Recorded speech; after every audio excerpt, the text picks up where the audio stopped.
Welcome back to another story on Infidelity Tales Lab. Before we begin, tell us, where in the world are you watching from? Now, let's dive into today's story. Chapter 1, New Beginnings. Benjamin Hahn adjusted his tie in the hallway mirror, the familiar weight of discipline from 12 years in Army Special Forces still evident in his precise movements. At 34, he carried himself with quiet confidence, broad shoulders, steel gray eyes that missed nothing, and hands that remained steady under pressure. The consulting firm he'd built after leaving the military was thriving, but his greatest victory was the woman humming softly in their kitchen. Hannah Hahn moved gracefully around their suburban home, her auburn hair catching the morning light. At 29, she possessed a gentle strength that had drawn Benjamin from their first meeting 18 months ago. She'd been working as a trauma counselor then, helping others heal from wounds she understood all too well. "You're thinking too hard again," Hannah said, appearing beside him with his coffee. Her green eyes sparkled with a warmth that made their house a home. "Just grateful," Benjamin replied, kissing her forehead. "2 months married, and I still can't believe you said yes." Hannah's smile flickered slightly. Benjamin had learned to read these micro-expressions, remnants of trauma that even love couldn't completely erase. Her first marriage had left scars deeper than the faint one on her left temple, barely visible beneath carefully applied makeup. "I need to tell you something," she said quietly. "Clayton's been calling my office. My assistant says he hangs up when she answers, but I know it's him." Benjamin's jaw tightened. Clayton Daly, the shadow from Hannah's past that refused to stay buried. Even their wedding day hadn't been free from his interference. A bouquet of wilted roses left on Hannah's car windshield with a note. "Till death do us part meant forever, Hannah." "How long?" Benjamin asked. 3 weeks. "I didn't want to worry you with the Peterson contract." "Hannah." Benjamin's voice carried the authority that had once commanded soldiers. "Nothing matters more than your safety." "Nothing." She nodded, tears threatening. "I just want him to disappear." Benjamin pulled her close, his mind already calculating. Clayton Daly wasn't just an ex-husband.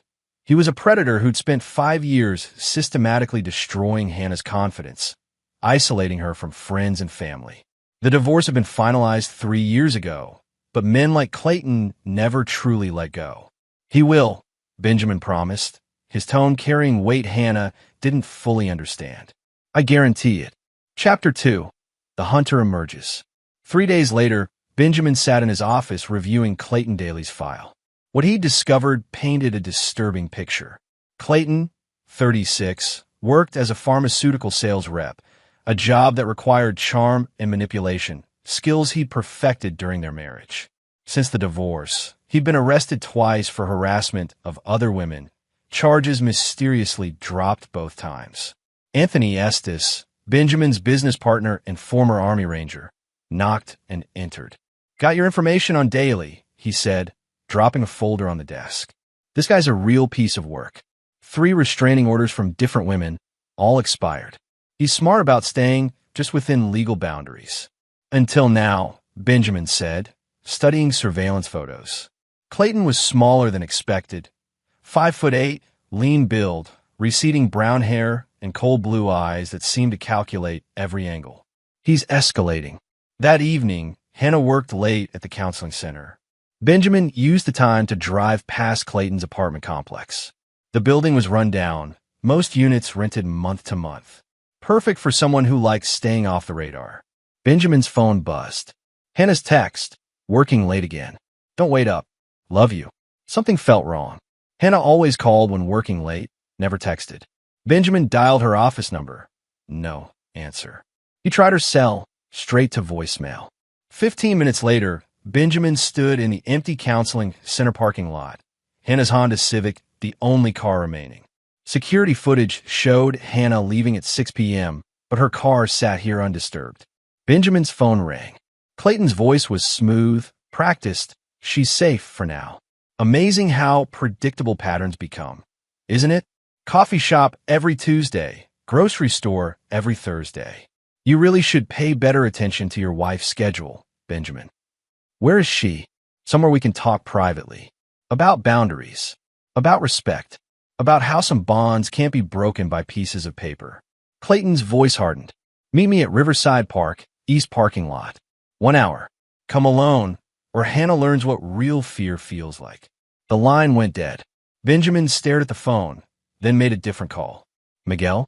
It's Benjamin. I need a favor. Remember what you owe me from Kandahar? Time to collect. Chapter 3. The Breaking Point. The Riverside Park meeting never happened. 20 minutes before the scheduled time, Benjamin received another call from Hannah's phone. This time, her terrified voice. Ben, please help me. He's. The call cut to static, then Clayton's laughter. Change of plans, soldier boy. I've decided to visit your home instead. Cozy little place. Nice neighborhood. Hannah's been telling me all about your perfect little life. Benjamin was already in his truck, pushing speed limits through residential streets. If you hurt her, you'll what? File a police report? Sue me. Clayton's voice dripped with contempt. I know about men like you, Benjamin. All discipline and rules. Well, here's a rule for you. Some problems can't be solved with legal papers and stern talking. The line went dead. Benjamin's hands gripped the steering wheel as he accelerated. 20 minutes out from home. Too long. He called 911, reporting a break-in in progress, then speed dialed the number he'd memorized but never thought he'd use. Miguel King answered on the first ring. Deployment time? Miguel's gravelly voice asked. Immediate extraction needed. Home address. High-value asset in danger. Roger. ETA, 15 minutes. Benjamin pulled into his driveway to find the front door hanging open, splinters around the lock. His blood ran cold as Hannah's muffled sobs echoed from upstairs. He drew the Glock from his glove compartment. Legally owned, rarely carried, always maintained. Clayton, Benjamin called, moving through his own home like hostile territory. Let's finish this. Up here. Clayton's voice came from the bedroom. Just you and me and Hannah. Like it should have been 3 years ago. Benjamin found them in the walk-in closet. Hannah was curled in the corner, cell phone still in her shaking hand, tears streaming down her face. Clayton stood over her, a kitchen knife in his grip. Look at this, Clayton sneered.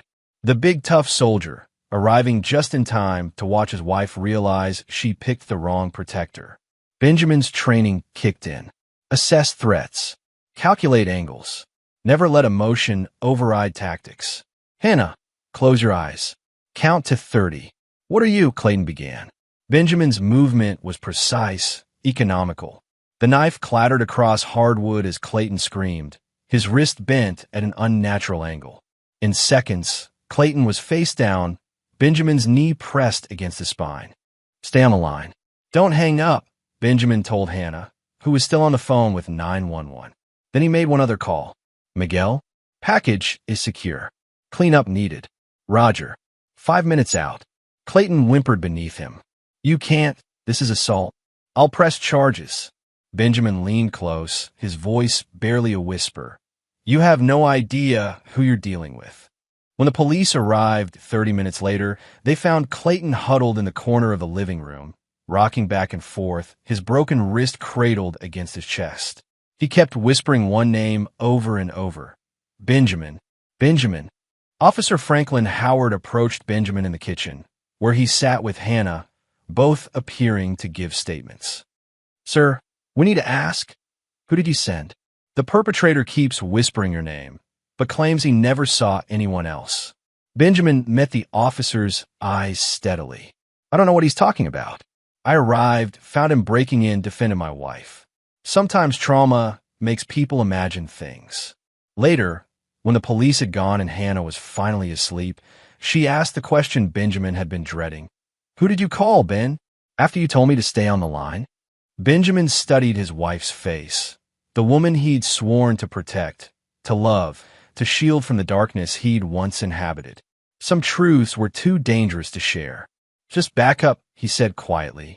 Sometimes you need backup. Hannah nodded, accepting the answer she needed to hear. But in her eyes, Benjamin saw she understood more than she was saying. And maybe, just maybe, that was exactly what he needed her to know. Chapter 4. Unraveling Threads. The next morning brought a parade of officials. Detective Clarence Gregory, a weathered man in his 50s, sat across from Benjamin at their kitchen table, while Hannah gave her statement to a female officer in the living room. "Curious thing," Gregory said, flipping through his notepad. "Clayton Daly was found with a dislocated wrist, 3 cracked ribs, and what our medical examiner described as targeted nerve damage. Claims he never saw who attacked him. Says voices came from everywhere and nowhere." Benjamin sipped his coffee, expression neutral. "Trauma can affect memory." "Indeed it can." Gregory's eyes were sharp, especially when that trauma involved professional-grade pressure point manipulation. "You serve in the military, Mr. Hahn." "Army Special Forces. Discharged honorably 3 years ago." "Combat experience?" "2 tours in Afghanistan." "What?" Gregory closed his notepad. "Just trying to understand the timeline." "You called 911 at 8:47 p.m., arrived home approximately 8:52 p.m. according to neighbors. We arrived at 9:20 p.m. That's a 28-minute window."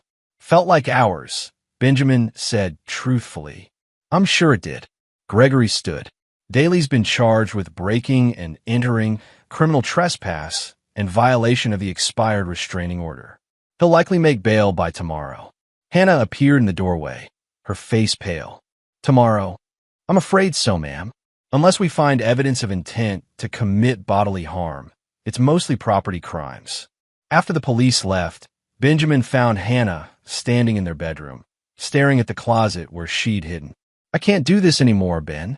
3 years of looking over my shoulder, and now he's in our home." Benjamin wrapped his arms around her from behind. "He won't bother us again." "How can you be so sure?" "Because Miguel King was the best in the business," Benjamin thought. "Because sometimes the system failed, and when it did, you relied on the bonds forged in darker places. Because Clayton Daly had just learned there were worse things than prison." "Trust me," Benjamin said instead. That afternoon, Miguel called. "Package delivered as requested. Client received comprehensive consultation on local wildlife patterns, specifically regarding the migratory habits of individuals who overstay their welcome." Benjamin smiled grimly. Miguel's euphemisms were legendary. And his response? "Immediate relocation seems likely. Permanent address change anticipated within 72 hours. Appreciated. Always, brother." Kandahar, debt officially settled. Benjamin hung up as Anthony arrived with takeout dinner and moral support. The 3 of them ate in the living room, the conversation carefully avoiding the elephant in the room until Hannah excused herself for a bath. "So," Anthony said quietly, "want to tell me what really happened?" Benjamin met his friend's eyes. They'd served together, bled together, trusted each other with their lives in places where the Geneva Convention was just a suggestion. "Clayton broke in. I stopped him. Everything else is speculation." Anthony nodded slowly. "Good to hear. Would hate to think someone had to call in old favors from less conventional sources. Would be quite a coincidence if they had. Terrible shame about Daly's sudden desire to relocate to another state, though. Heard through the grapevine he's got family in Oregon. Logging country. Dangerous work. Lots of accidents." Benjamin's phone buzzed with a text from an unknown number.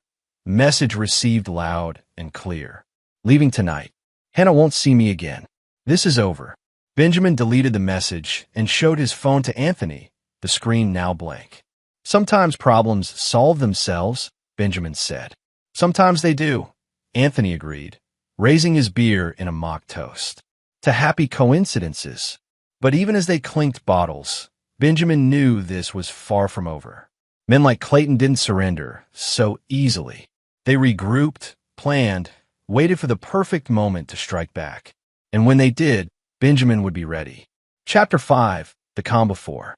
2 weeks passed without incident. Clayton Daly had indeed left town. His apartment was vacant, his job terminated for abandonment. Hannah began sleeping through the night again, her smile returning gradually like sunlight after a storm. But Benjamin remained alert.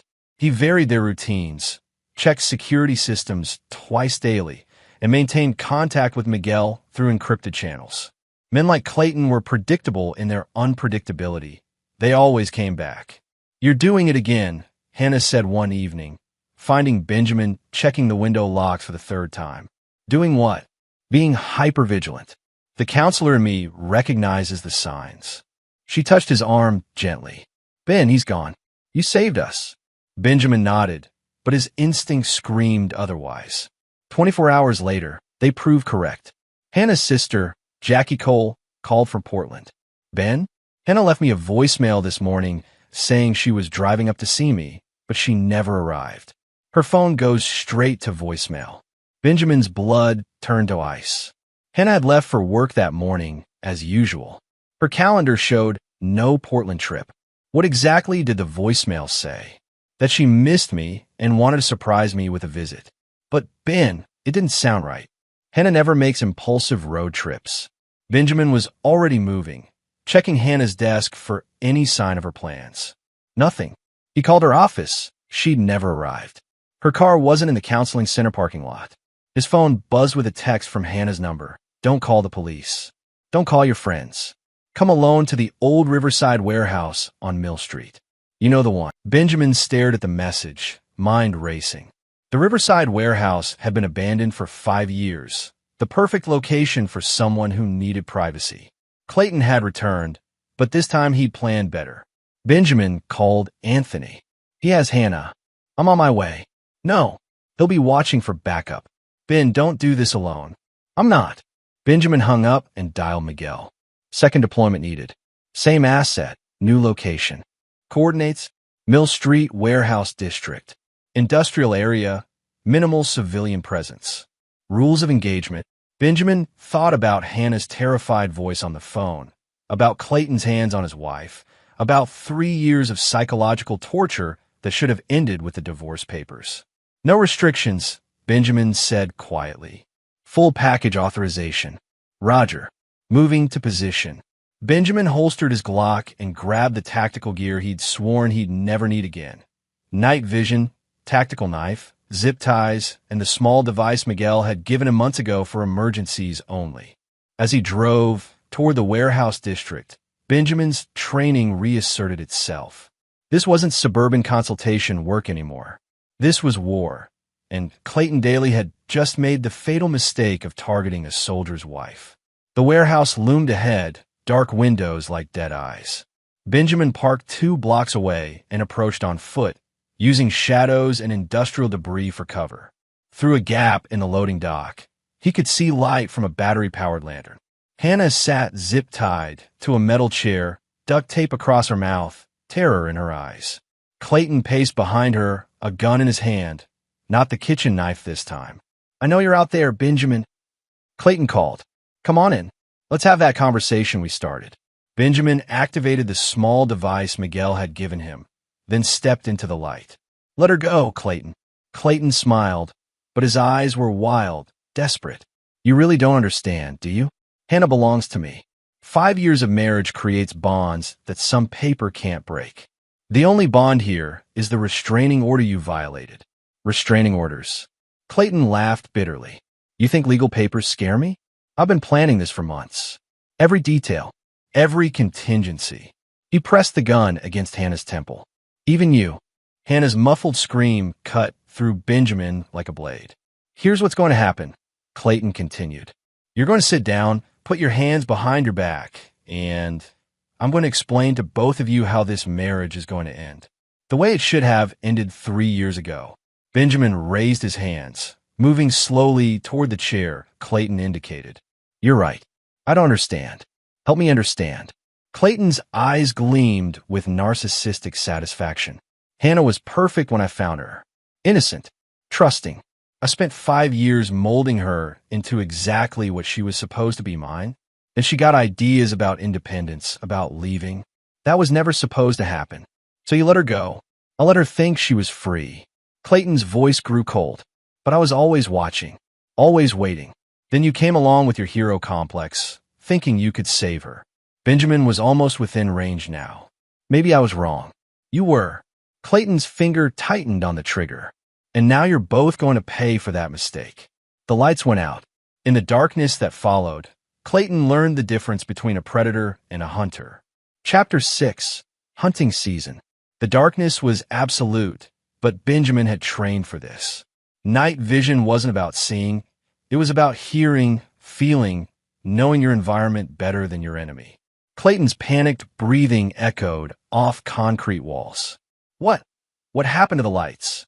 Benjamin moved silently, years of special forces training, guiding each step. The small device Miguel had given him wasn't just a signal. It was a complete electrical grid override, designed to cut power to entire city blocks. "Hannah," Benjamin whispered, his voice barely audible but close enough for her to hear. "Close your eyes. Count to 60. A gunshot shattered the silence. Muzzle flash revealing Clayton's position 15 feet away, firing wildly into empty space.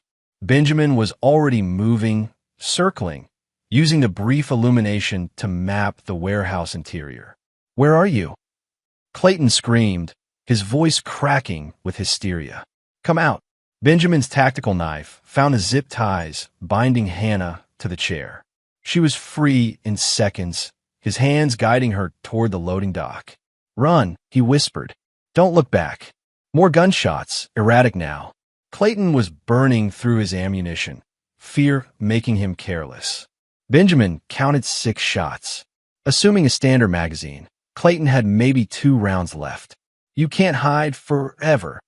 Clayton's voice was moving, trying to track them. "I'll find you both. I'll make you watch while I—" Benjamin emerged from the darkness like a ghost. The tackle drove Clayton to the concrete floor, guns skittering away into the shadows. In the brief struggle that followed, Clayton learned what professional violence looked like.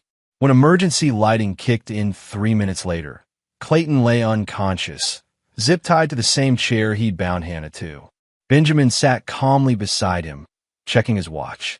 "Right on time," he murmured as Miguel materialized from the warehouse shadows, dressed in tactical black. Miguel surveyed the scene with professional appreciation. "Clean work. Client secured. Threat neutralized. Standard extraction. Not this time." Benjamin's voice carried cold finality. "Clayton here has been operating under some misconceptions about consequences." Clayton stirred, consciousness returning with painful clarity. His eyes widened as he took in his situation, bound, helpless, at the mercy of men who lived by different rules. "This is kidnapping," he croaked. "Assault. You can't." "Actually," Miguel interrupted conversationally, "you'd be surprised what we can do. Legally speaking, you abducted a woman, threatened murder, discharged a weapon in commission of a felony. Self-defense covers a lot of ground." Benjamin leaned forward, his voice barely above a whisper. "Clayton, I want you to listen very carefully. You spent 3 years terrorizing my wife. Today, that ends. You can't kill me. Too many people know I'm here." "Who said anything about killing?" Benjamin's smile was winter cold. "Death will be mercy." Miguel produced a tablet, showing Clayton a series of photographs. Facial recognition software is fascinating these days. Amazing what databases you can access with a right clearance. Clayton's face went white as he recognized the images. Every woman he'd ever stalked, harassed, or threatened. Every restraining order, every dropped charge, every victim he'd thought was forgotten. 23 women over 12 years. Miguel continued clinically. Pattern recognition suggests escalation toward physical violence. Amazing how much evidence surfaces when people start looking. "What do you want?" Clayton's voice cracked. Benjamin stood, towering over the bound man. "Simple. You disappear. Permanently. New identity, new location, new life. The alternative is that all this evidence finds its way to every district attorney in every jurisdiction where you've left victims. You can't prove." "We don't have to." Miguel's smile was razor sharp. "Ever heard of parallel construction? Amazing how creative prosecutors get when they really want to build a case." Benjamin checked his watch again. "Hannah's probably worried. Let me make this simple, Clayton. Door number 1. You vanish tonight. Forever. Never contact Hannah. Never come near our state. Never hurt another woman. We'll even provide relocation assistance. And door number 2? Benjamin's expression went completely blank, the look that had once terrified enemy combatants in Afghan mountains. "There is no door number 2. Clayton stared into those steel-gray eyes and saw his own future reflected back. Not death, but something worse. Complete erasure. Every connection severed, every bridge burned, every hiding place exposed. I have family. Had. Miguel corrected. Past tense. Amazing how quickly people distance themselves when certain facts come to light. 30 minutes later, Clayton sat in the back of an unmarked van, hands still zip-tied, staring at a bus ticket to Nome, Alaska, and a new driver's license with a name he'd never heard before. Coal mining job, Miguel explained cheerfully. Isolated work camp. No internet, minimal contact with the outside world. Perfect for someone who needs a fresh start. This is insane. This is justice, Benjamin corrected. The legal system failed. With a backup system. As the van disappeared into the night, Benjamin walked back toward the warehouse where Hannah waited. She ran to him, and he caught her in his arms, holding her like she was the only thing keeping him anchored to humanity. Is it over? She asked. Benjamin looked at the warehouse, at the shadows where monsters used to hide, at the woman who'd taught him that some things were worth fighting for. It's over, he promised. And this time, he knew it was true. Chapter 7. The Aftermath. 6 months later, Benjamin stood in their new home's kitchen, watching Hannah tend to her garden through the window. They'd moved to a different city, a fresh start funded by the sale of their old house, and a substantial consulting fee from Miguel's security firm. Hannah had returned to counseling work, specializing in domestic abuse recovery. Her clients saw something in her eyes that textbooks couldn't teach. The knowledge that survival was possible, that monsters could be defeated. You're brooding again, she said, entering with fresh herbs. Thinking about him. Benjamin rarely mentioned Clayton anymore, but Hannah knew the shadows that still haunted her husband's expression. Sometimes, making sure we made the right choice. Hannah set down the herbs and faced him. Ben, I need to tell you something I should have said months ago. Benjamin's attention sharpened. I know you didn't do it alone. That night at the warehouse, I heard voices, plural. I know someone else was there. Benjamin remained silent. And I know why you couldn't tell me. Hannah's green eyes were clear, determined. Because some truths are too dangerous. Because protecting me meant protecting the people who helped you protect me. Hannah, I don't need details. I don't want names. She stepped closer, her hand finding his chest. I just need you to know that I understand. And I'm grateful. Benjamin felt something he hadn't experienced since the warehouse. Complete peace. There's something else, Hannah continued. I've been getting calls. Other women. Women who knew Clayton, who've seen the news reports about his disappearance. Benjamin tensed. What kind of calls? Thank you calls. Hannah's smile was soft but fierce. Apparently, word spread through victim support networks. Clayton daily vanishing without a trace has given 23 women their lives back. That evening, Benjamin's phone rang. Miguel's voice was characteristically calm. Package update. Client has adapted well to relocation. Excellent work ethic. Minimal social interaction. No communication attempts with previous contacts. Prognosis. Long-term stability likely. Northern climate seems to agree with him. Amazing how therapeutic manual labor can be for certain personality disorders. Benjamin smiled grimly. Poetic justice. Indeed. Speaking of which, I've had some interesting employment inquiries recently. Seems your domestic situation created quite a reputation in certain circles. Not interested. Didn't think you would be. But if you ever change your mind about helping other families in similar situations. Benjamin glanced toward the garden where Hannah was reading, sunlight turning her auburn hair to gold. I'll keep that in mind.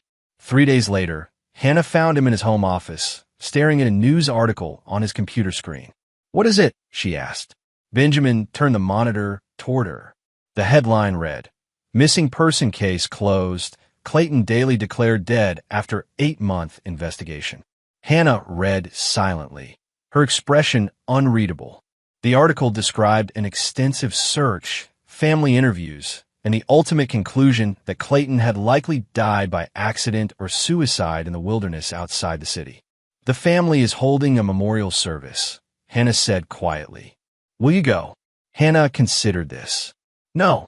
Clayton Daly died for me the day I signed the divorce papers. This just makes it official.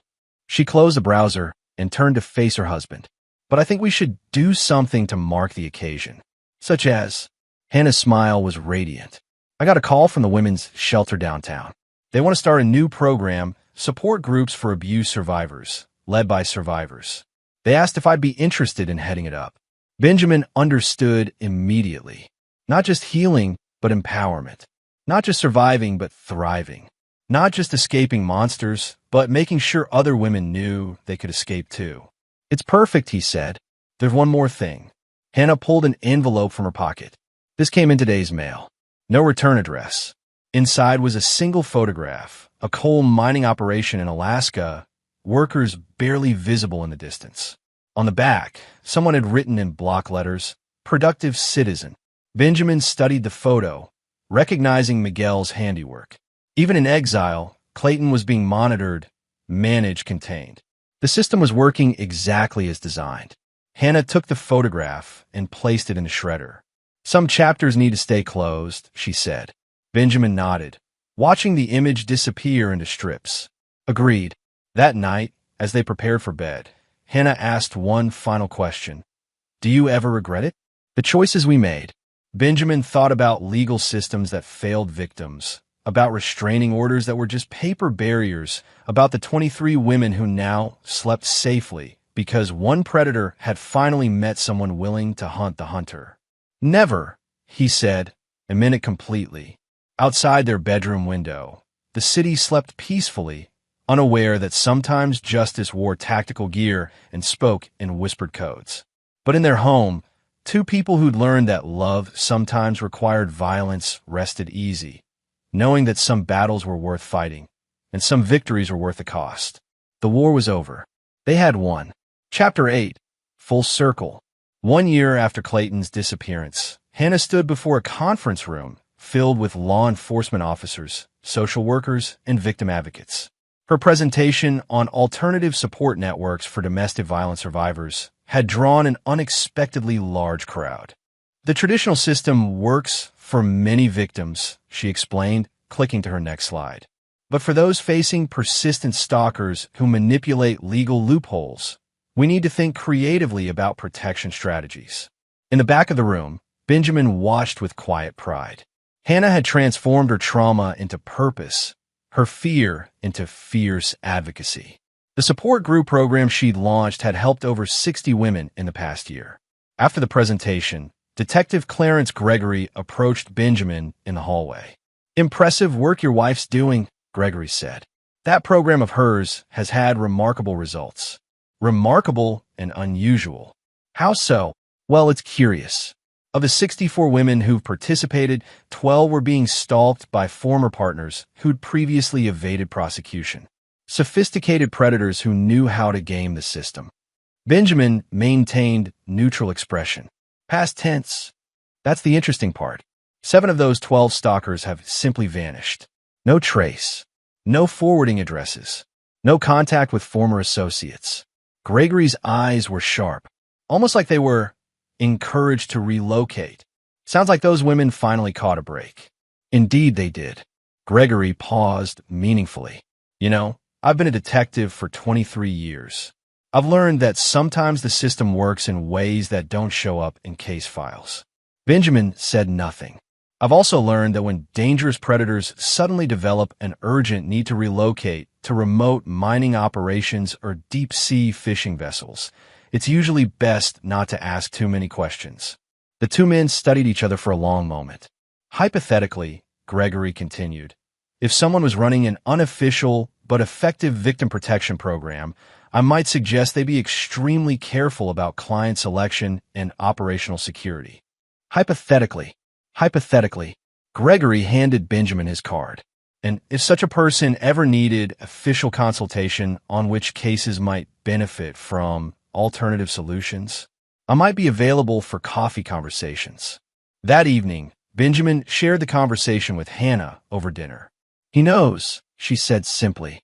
He suspects. There's a difference. And he approves? Benjamin considered Gregory's coded message.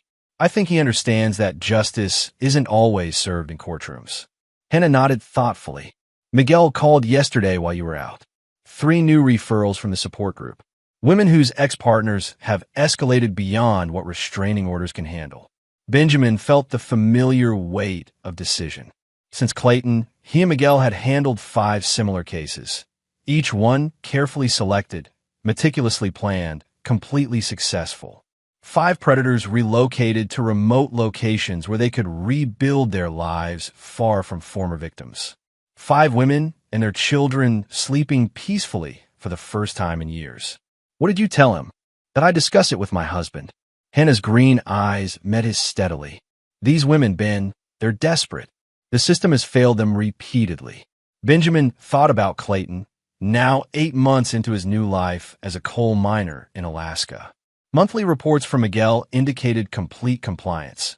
No contact attempts, no behavioral issues, steady work performance.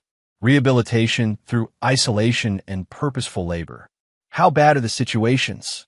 Hannah pulled out 3 files. Sarah Chun, ex-husband, has violated 6 restraining orders, twice put her in the hospital, recently started threatening their 8-year-old daughter. Police say insufficient evidence for assault charges. The second file, Maria Santos, former boyfriend, is a police officer who's used his position to intimidate her and his colleagues into dropping charges. He's escalated to home invasion and threats against her elderly parents. The third, Amanda Foster, ex-husband, is wealthy, connected, with expensive lawyers who've gotten him out of every charge. He's recently started stalking her teenage daughter from a previous relationship. Benjamin studied the files, seeing Hannah's careful notes, psychological profiles, evidence of systematic failures by traditional protection systems. All 3 cases referred by Detective Gregory, Hannah added quietly. Benjamin looked up sharply. Gregory referred them through unofficial channels. He told each woman about my support group, suggested they might benefit from specialized consultation on security concerns. The pieces fell into place. Gregory wasn't just turning a blind eye. He was actively identifying cases where conventional law enforcement was insufficient.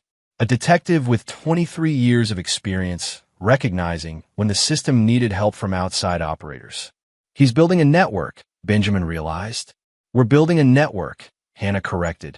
The question is whether we want to make it official. That night, Benjamin called Miguel. I need a face-to-face. Secure location. 2 days later, they met at Miguel's private ranch outside the city. The property was off-grid, security-conscious, perfect for conversations that couldn't happen through normal channels. Expansion, Miguel asked after Benjamin outlined the situation. Careful expansion. We're talking about becoming an institution rather than a one-off operation. Miguel poured coffee from a thermal pot, considering. Resources wouldn't be a problem. I've got 12 former operators who could use purposeful work. Network of contacts in relocation services, employment placement, even some creative documentation specialists. Risks? Minimal, if we stick to client selection criteria we've established. Predators with documented patterns, failed prosecutions, clear escalation toward violence. We're not talking about relationship disputes. We're talking about active threats to human safety. Benjamin stared across the ranch's valley, weighing options. Rules of engagement? Same as always. Non-lethal intervention. Relocation over elimination. Rehabilitation when possible. Miguel's expression hardened. But comprehensive deterrence when necessary. And if someone like Clayton resurfaces, tries to come back. Miguel's smile was winter cold. That would be their choice. And their mistake. Benjamin made his decision. Draft operational protocols. I'll handle legal frameworks with Gregory. Hannah can manage client intake and psychological screening. Code name for the operation? Benjamin thought about Hannah standing before that conference room, transforming her trauma into strength. About 23 women who'd learned that monsters could be defeated. About the children who no longer flinched when doors opened unexpectedly. Shadow's call, he said. Miguel nodded approvingly. Shadow's call it is. As Benjamin drove home, he reflected on the path that had brought them here. What began as one man protecting his wife had evolved into something larger, a safety net for those who'd fallen through the cracks of traditional justice. Hannah was waiting in their garden, tending to the roses she'd planted where flowers had once been left as threats. The symbolism wasn't lost on either of them. Decision made? She asked. We're in, Benjamin confirmed. But with conditions. Careful screening, multiple safeguards, complete operational security. Hannah smiled, the expression fierce and beautiful. Those 3 women I showed you, they deserve the same chance we got. The chance to build something beautiful where fear used to live. Benjamin looked at their home, their garden, their life built on the foundation of defeating one monster and learning that sometimes, just sometimes, the good guys could win if they were willing to fight by different rules. Then let's give them that chance, he said. The Shadow's Call was born. Chapter 9, Legacy.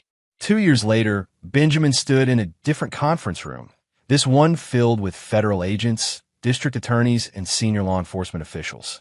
The presentation screen showed statistics that told an extraordinary story.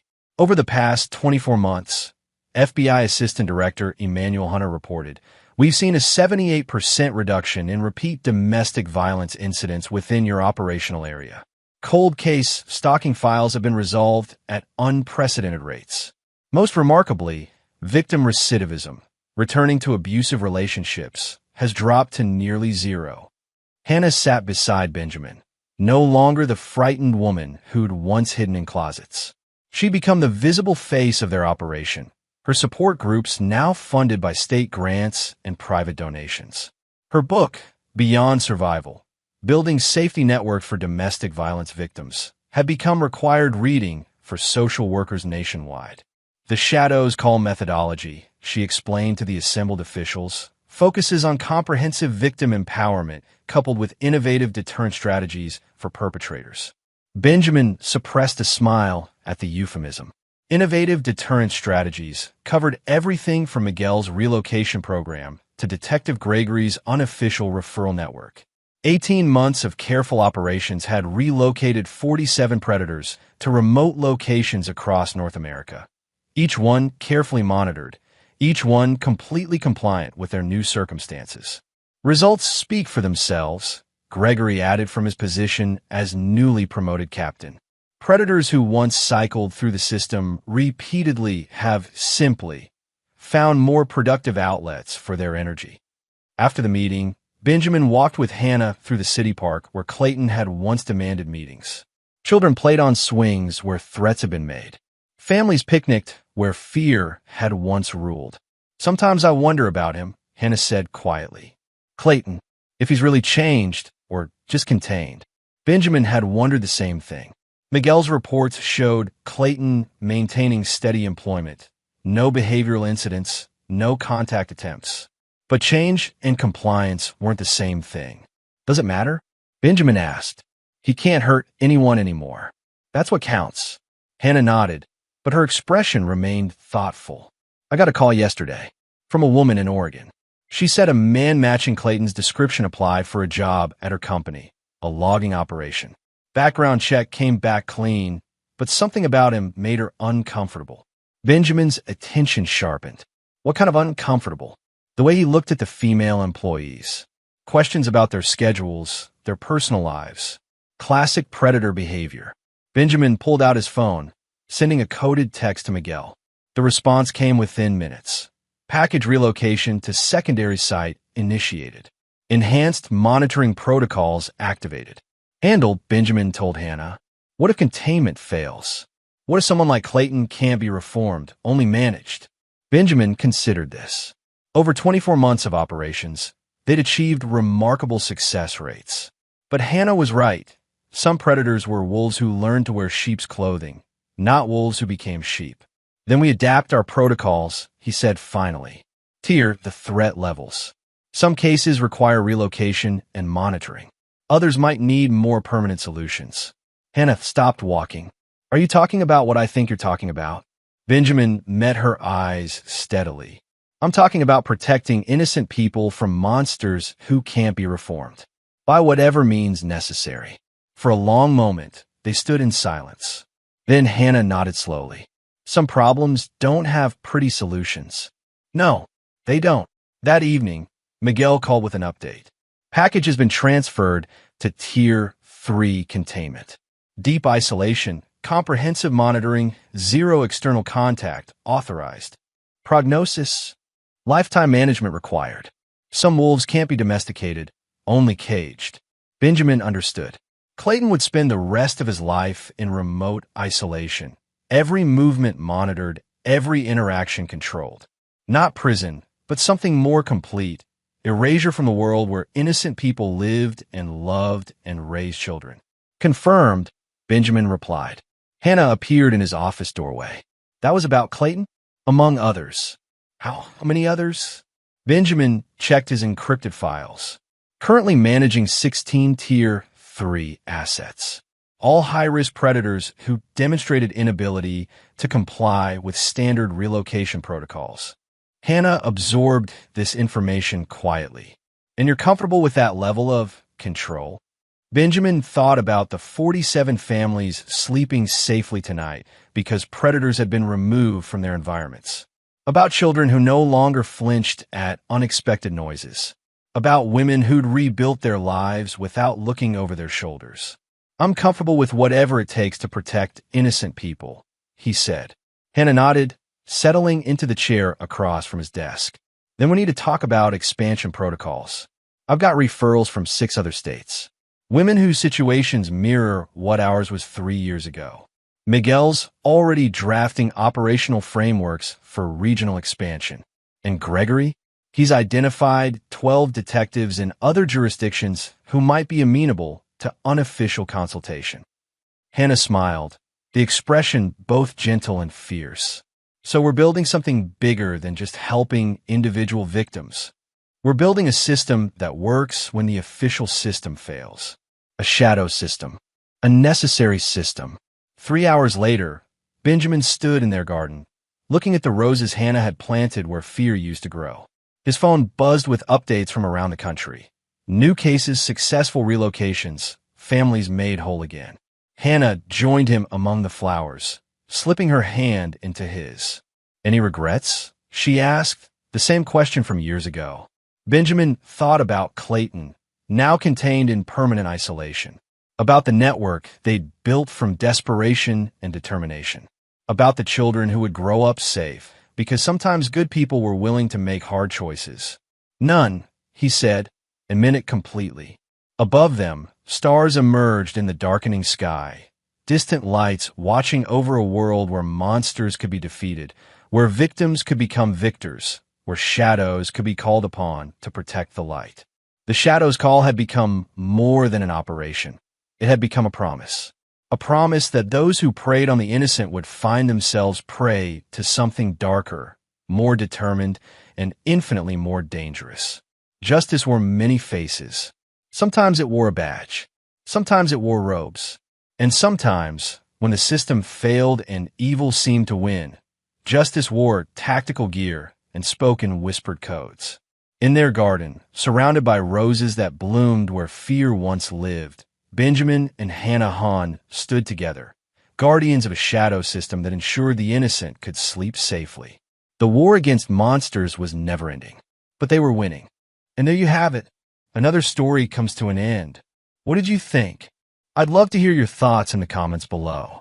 If you enjoy this story, consider joining our community by subscribing. It means the world to us. For more stories like this one, check out the recommended videos on screen. And I'll see you there. Welcome back to another episode of Infidelity Tales Lab. We're thankful for your continued viewership. Before we begin, tell us, where in the world are you watching from? We love knowing our global reach. Now, let's dive into today's story. Chapter 1. Foundations of Lies. Dominic Vanguard stood at the window of his home office, overlooking the sprawling grounds of his Tennessee estate. At 45, he was at the pinnacle of success, founder of Vanguard Construction, the most prestigious high-security building firm in the Southeast. His company didn't just build structures. They created impenetrable fortresses disguised as architectural marvels. From government facilities to private compounds for the ultra-wealthy, Dominic's expertise in security integration made him a legend in exclusive circles. The rain outside reflected his mood. Dark, intense, contemplative. He sipped his whiskey, watching lightning illuminate the professionally landscaped gardens. 20 years of marriage to Bianca, 2 children, and a company worth 9 figures.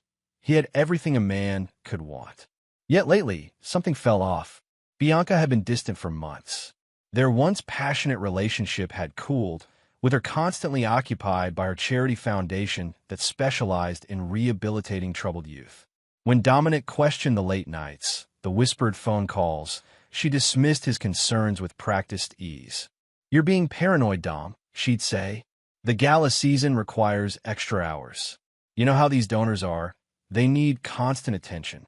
Their children were equally elusive. 17-year-old Cassidy spent most of her time with her equestrian team, while 19-year-old Rowan had just finished his first year at Vanderbilt, studying architecture to follow in his father's footsteps. A knock interrupted Dominic's thoughts. His house manager, Trent Moss, entered with his typical military precision, a habit from his 20 years in special forces before Dominic hired him to oversee the estate and family security. "Sir, Mr. Huxley has arrived." Dominic nodded. "Send him in." Ambrose Huxley was Dominic's oldest friend and the head of Vanguard's legal department. The men had met during Dominic's military service, where both had served in an elite unit specializing in infiltration and extraction. Those skills had proven invaluable when building Dominic's empire. Ambrose entered, his imposing 6'4" frame filling the doorway. "We need to talk about the Prometheus Project." His voice was grave. The Prometheus Project was Vanguard's most classified undertaking, a new security system that could predict and neutralize threats through advanced AI. The government contract was worth billions, but only a handful of people knew the details. "What's happened?" Dominic straightened, immediately alert. "Someone's been accessing the files from inside your network." Dominic's expression hardened. Security breaches weren't just business concerns. They were personal affronts. "Who?" "That's the problem. The access point keeps shifting, but it's definitely coming from someone with privileged credentials. Find them." Dominic's voice was ice. "Use whatever resources you need." As Ambrose left, Dominic felt the familiar calm that preceded his most decisive actions. In his military days, they called it the stillness, that moment when everything became crystal clear, when emotions retreated and pure strategy remained. That evening, the family gathered for their weekly dinner, a tradition Dominic insisted upon. Bianca glowed in an emerald dress that accentuated her athletic figure. At 43, she still turned heads, her golden brown hair perfectly styled, her smile practiced and poised. Before her marriage, she'd been a behavioral psychologist working with troubled youth, which had inspired her foundation. Cassidy picked at her food, her dark eyes, so like Dominic's, downcast. Rowan maintained polite conversation about his summer internship at a rival construction firm, something Dominic had encouraged to broaden his son's perspective. "How's the Callaway Foundation doing, darling?" Dominic asked Bianca, watching her reaction carefully. "Wonderfully. Hudson's been invaluable with the new program." Hudson Reeves, the foundation's co-director, a name that had appeared with increasing frequency in Bianca's conversations. "I've yet to meet this miracle worker," Dominic remarked casually. "Perhaps I should stop by the foundation tomorrow." A flash of something, alarm, crossed Bianca's face before she recovered. "He's traveling to the Chicago office tomorrow. Budget meetings." The subtle tightening around Cassidy's eyes didn't escape Dominic's notice. His daughter knew something. After dinner, he found her in the stables, brushing down her favorite mare, Tempest. "Your mother seems busy these days," he said, leaning against the stall door. Cassidy's movements faltered briefly. The foundation's important to her. And is Hudson Reeves important to her as well? The brush stopped completely. Cassidy's voice dropped to a whisper. "Dad, don't ask me that." "Why not?" "Because I don't want to be in the middle." Her eyes met his, filled with conflict. "Please." Dominic nodded, respecting her position while filing away her reaction. "I understand, sweetheart. But remember, whatever happens, I'm still your father." Later that night, he accessed the estate's security system from his private terminal. Every corner of the property was monitored, a necessity, given his high-profile clients and the sensitive information he possessed. He scrolled through Bianca's comings and goings over the past month, noting patterns, discrepancies between her stated whereabouts and reality. Then he called Preston Baker, head of his private security team. I need surveillance on Hudson Reeves. And I need it discreet. The stillness was settling over him again. If his suspicions proved correct, the response would be calculated, precise, and absolutely devastating. Dominic Vanguard didn't just eliminate threats. He dismantled them so thoroughly that recovery was impossible. Chapter 2. Shadows and Whispers. 3 days later, Preston delivered a folder to Dominic's office. The thick manila envelope landed on the mahogany desk with a weight of demolition charges. It's all there, sir. Photos, recordings, financial trails.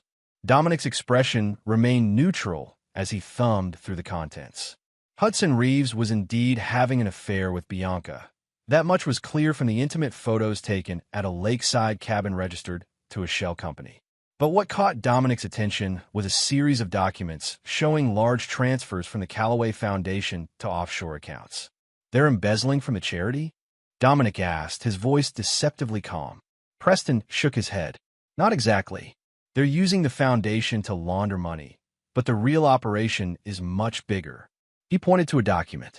Reeves has connections to Obsidian Technologies. The name sent ice through Dominic's veins.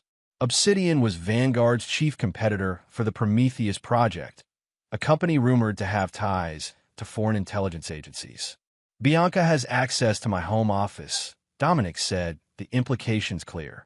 And your son has been meeting with Reeves too, Preston added quietly, sliding across another photo. It showed Rowan and Hudson in deep conversation at a coffee shop near Vanderbilt. The betrayal crystallized in Dominic's mind. Not just an affair, industrial espionage. His wife and possibly his son were selling him out to competitors, undermining everything he'd built. Continue monitoring. Tell no one else about this. As Preston left, Dominic unlocked his private safe and removed a small black notebook.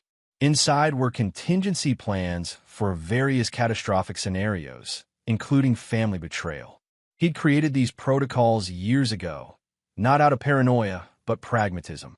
In his line of work, trust was a liability unless backed by verification. That evening, he observed his family with new awareness. Bianca's laugh seemed hollow, her affectionate touch on his arm calculated. Rowan's questions about the Prometheus project now carried sinister undertones. Only Cassidy seemed genuinely troubled, her eyes constantly darting between her parents, shoulders tense with unspoken knowledge. After dinner, Dominic retreated to his study, activating enhanced security protocols on all his devices.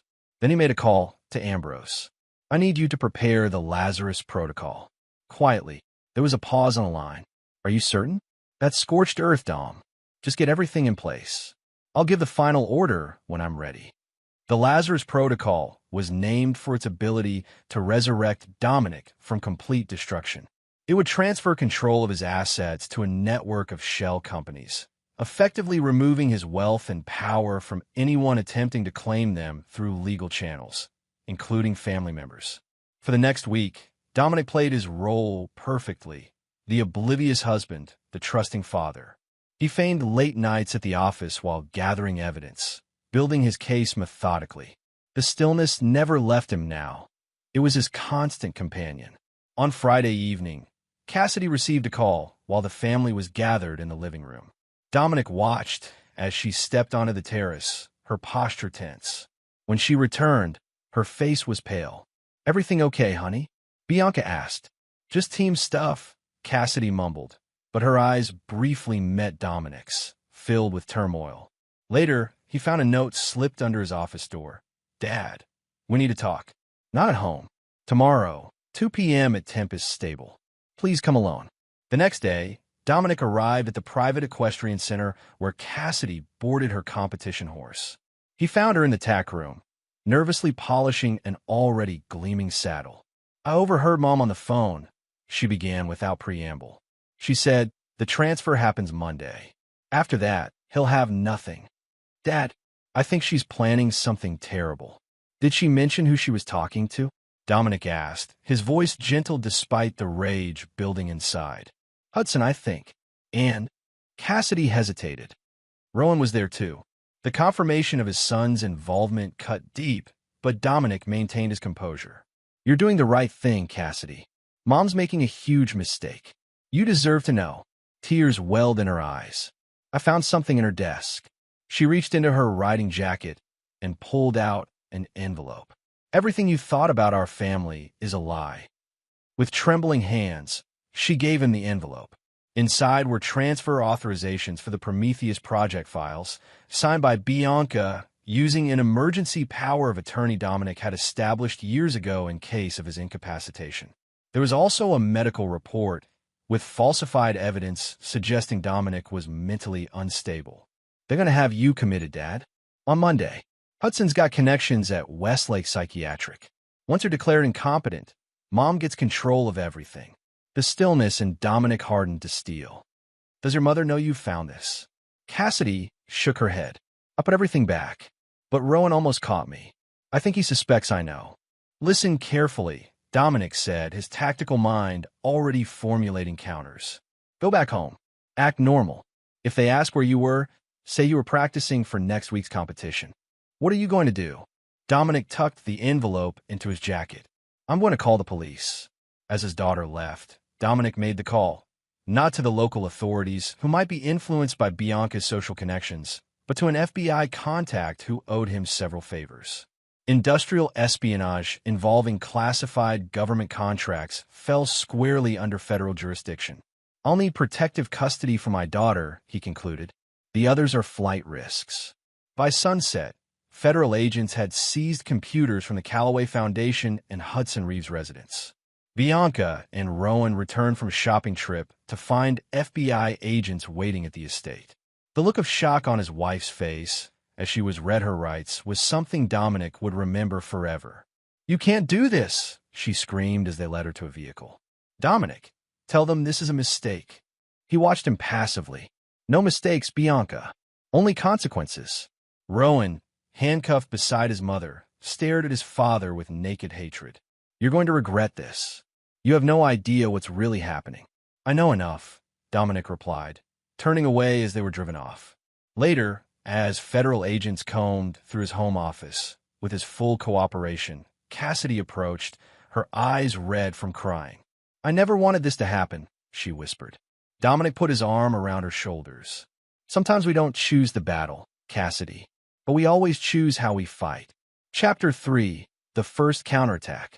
The federal investigation proceeded swiftly, building an airtight case against Bianca and Hudson.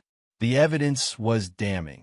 Communications with Obsidian Technologies, planned transfers of classified information, the falsified medical reports intended to have Dominic committed. Rowan's involvement appeared peripheral. He'd been manipulated rather than acting as a primary conspirator.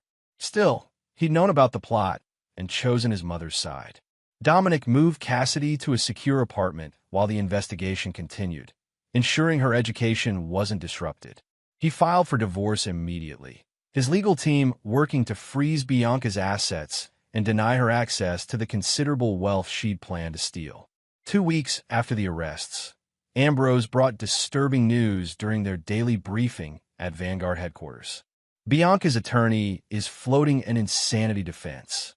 They're claiming she was coerced by Reeves, that he manipulated her psychologically. Dominic's expression darkened, and Rowan, cooperating with prosecutors against his mother and Reeves. He's angling for immunity. The betrayal by his son still burned, but Dominic had expected this move.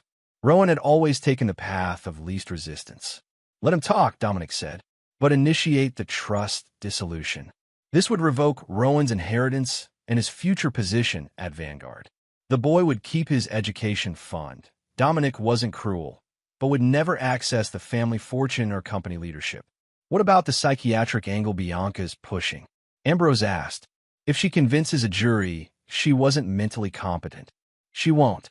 Dominic's voice was steel. Because tomorrow, you're going to deliver this to the prosecution. He handed Ambrose a flash drive. Sessions between Bianca and her previous therapist.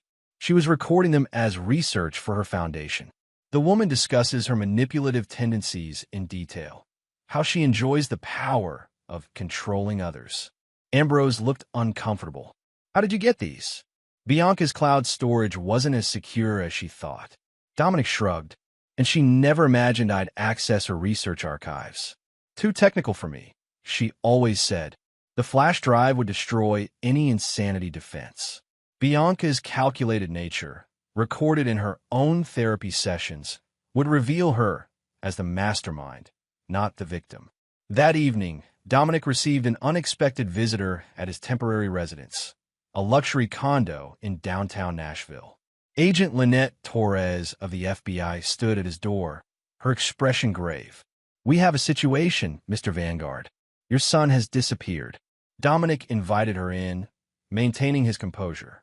"Disappeared how? I thought he was under surveillance." He gave his protective detail the slip this afternoon.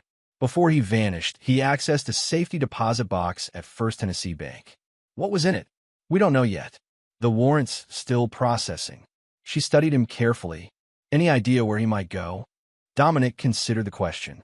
Rowan had always been methodical, even as a child. He wouldn't run without resources and a destination. Check property holdings under my maternal grandmother's maiden name, Keller. There's a hunting cabin in the Smoky Mountains. Officially, it doesn't exist in my portfolio. Agent Torres raised an eyebrow. You keep properties off your books? I maintain privacy contingencies, Agent. In my business, they're essential. After she left, Dominic accessed his secure terminal. If Rowan had fled to the cabin, he'd triggered the perimeter sensors. Sure enough, the system showed an entry at 4:17 p.m. Dominic considered alerting Agent Torres, then decided against it. This was family business now. He made one call to Preston. I need a secure vehicle and equipment. Full package. No electronic trail.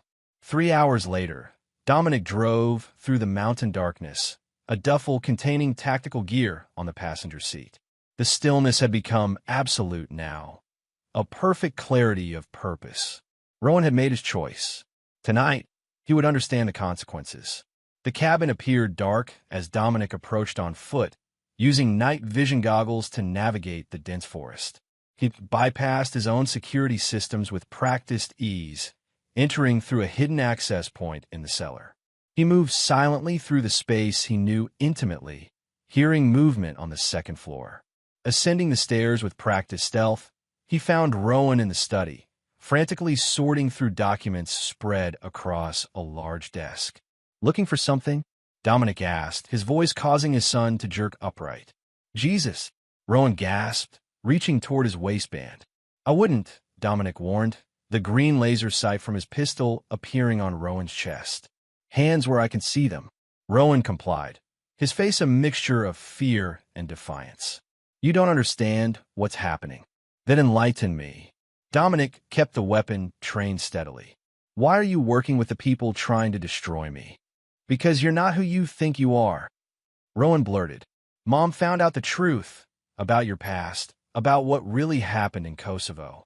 The mention of Kosovo sent an electric current through Dominic, but his expression remained impassive. "What exactly do you think you know?"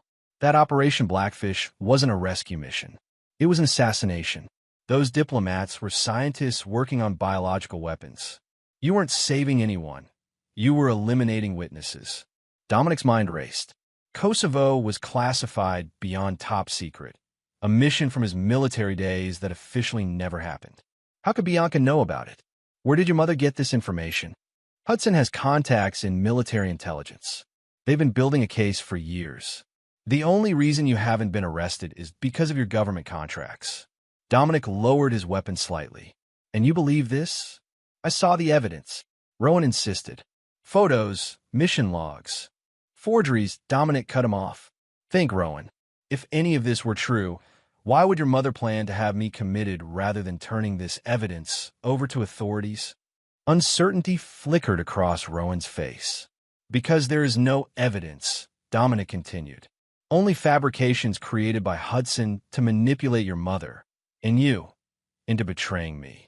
Obsidian Technologies wants the Prometheus project."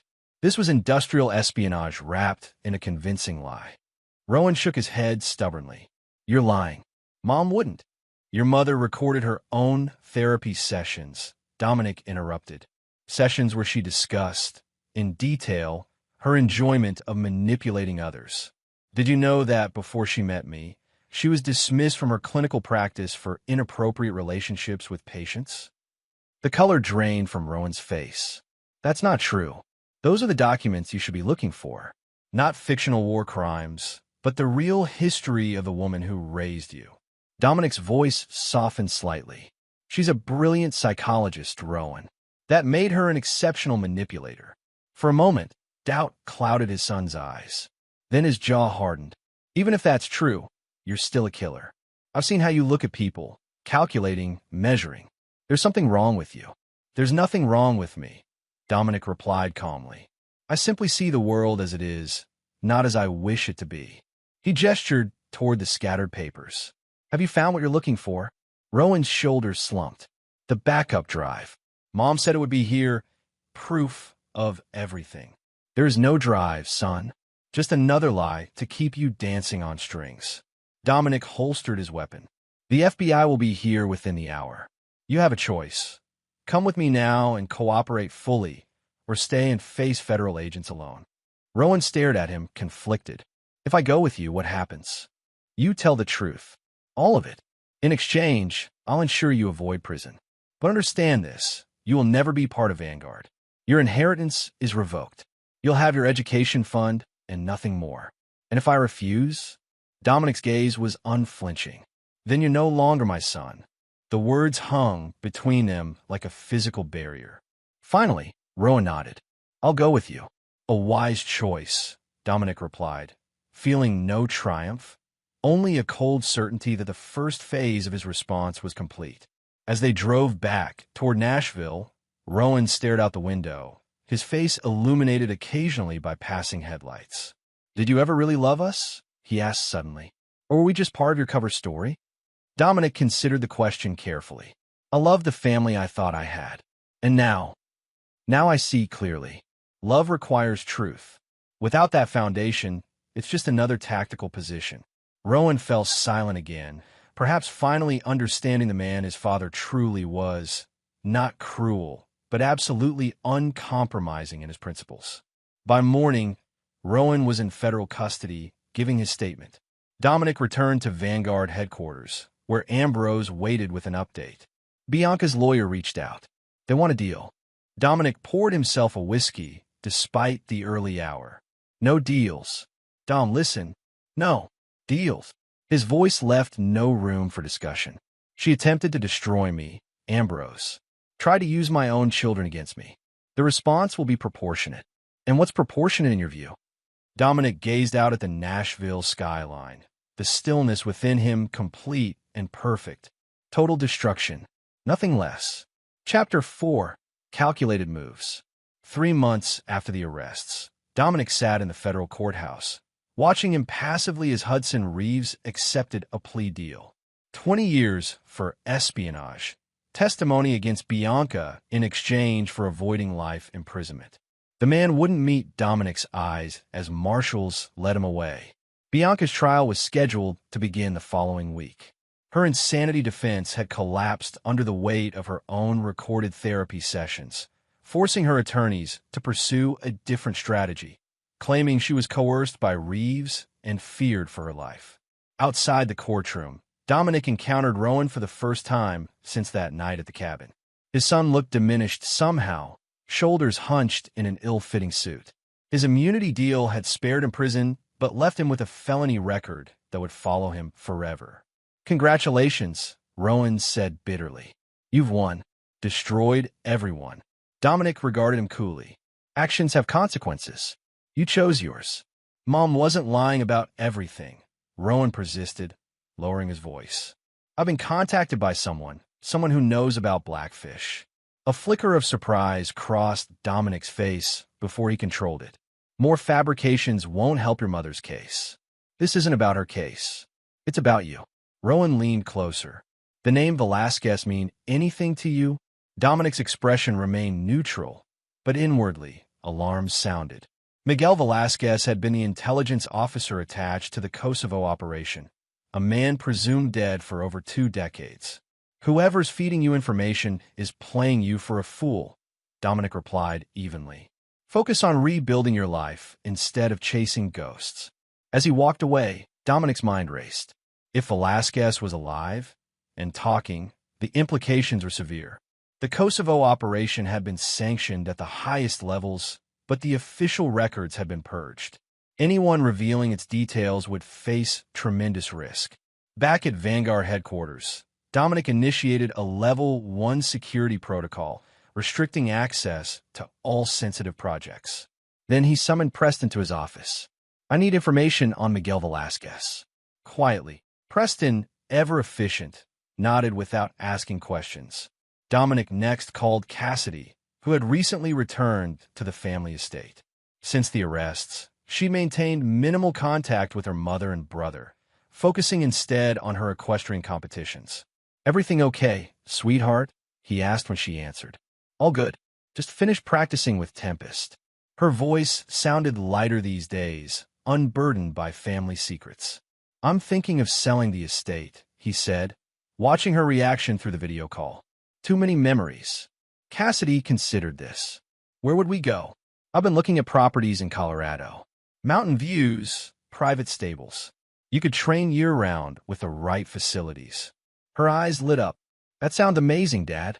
After the call, Dominic activated his secure terminal, accessing a hidden directory of contingency plans. The Lazarus Protocol had been his financial safeguard against Bianca's attempted takeover. Now he needed something more comprehensive. The Phoenix Protocol, designed for complete disengagement and rebuilding.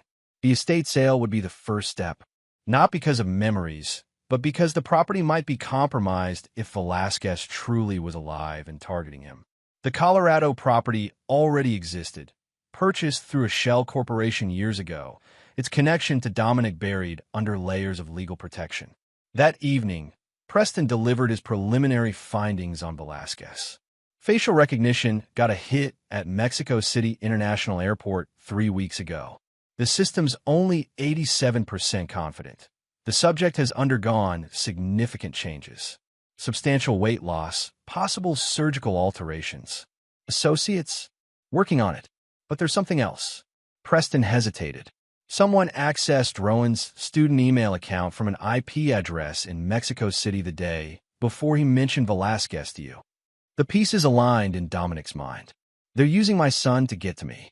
"Looks that way, sir." Dominic considered his options.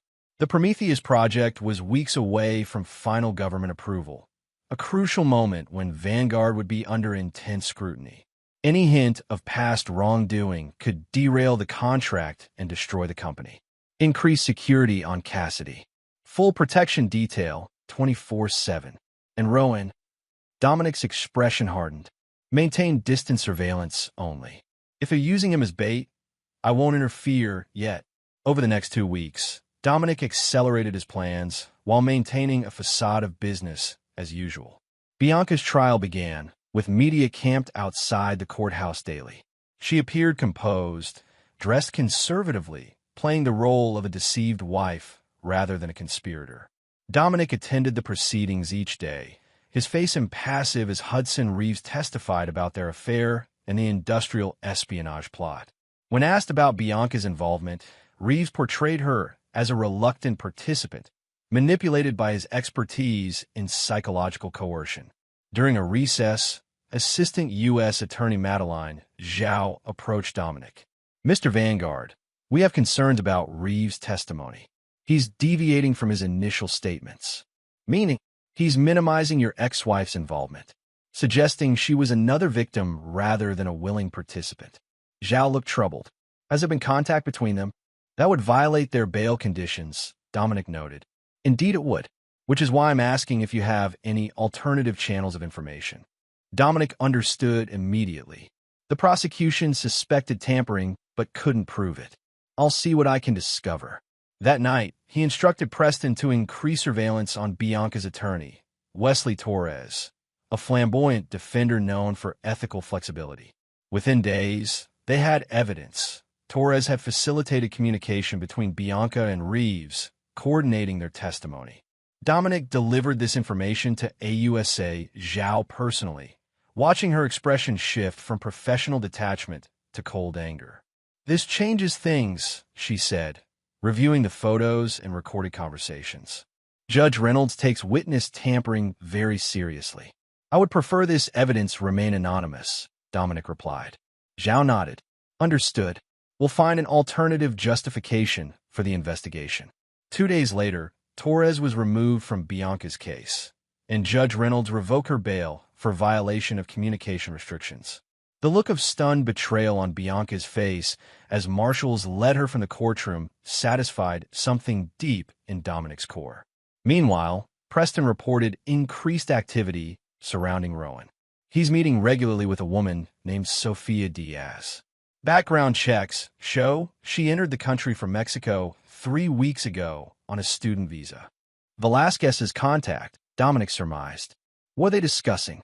We can't get close enough for audio without risk of detection. But Rowan visited a storage facility yesterday. Removed a large case. Dominic frowned. What kind of case? Dimensions suggest document storage. Heavy duty, waterproof. The pieces shifted in Dominic's mind. Had Bianca hidden actual evidence about Kosovo? It seemed unlikely. The operation had been too classified, the records too thoroughly destroyed. Unless, check military archives for any reference to Operation Blackfish, he instructed Preston. Focus on personnel lists. I need to know if anyone besides Velasquez might have survived. As Preston left, Dominic's secure phone buzzed with a message from an encrypted source. Phoenix ready for activation. Timeline? He replied, 72 hours. Prepare, transfer protocols. The Phoenix protocol was nearly complete. Vanguard's most valuable assets have been discreetly moved to new holding companies. The Colorado property was fully staffed and secured. Cassidy's transfer to an elite equestrian academy near the new estate had been arranged. All that remained was to deal with the Velasquez situation and ensure Bianca received the full measure of justice for her betrayal. The next morning, Dominic received an unexpected call from Rowan. We need to meet, his son said without preamble. It's about Kosovo. There's nothing to discuss, Dominic replied coldly. I have emission logs, the real ones, and I know what really happened to the scientists' families. Dominic's blood ran cold. The families had been collateral damage, unavoidable casualties in an operation that had prevented a biological weapon from reaching terrorist hands. That information was supposed to be buried forever. Where did you get this? He demanded. Meet me at the Riverfront Park. 4 o'clock. Come alone. Rowan hung up. Dominic immediately called Preston. Track Rowan's movements. Full surveillance, but maintain distance. I want to know everyone he's in contact with. At 3:30, Dominic headed toward the Riverfront Park, taking a circuitous route to identify potential surveillance. He spotted 2 men who moved with military precision. Professionals, not amateurs. Velasquez wasn't taking chances. Preston's voice came through his earpiece. Sir, we've identified Sofia Diaz. She's not a student. She's Velasquez's daughter. Birth records confirm it. The final piece clicked into place. This wasn't about national security or classified operations. This was personal, revenge for a man who believed himself betrayed. Dominic approached the meeting spot carefully, scanning for threats. Rowan sat alone on a bench overlooking the Cumberland River, a manila envelope beside him. His son looked up as Dominic approached, his expression a mixture of anger and uncertainty. I wasn't sure you'd come, Rowan said. You mentioned Kosovo. That got my attention. Dominic remained standing, maintaining tactical awareness of his surroundings. Where's Sofia? Surprise flashed across Rowan's face. How do you? Miguel Velasquez's daughter.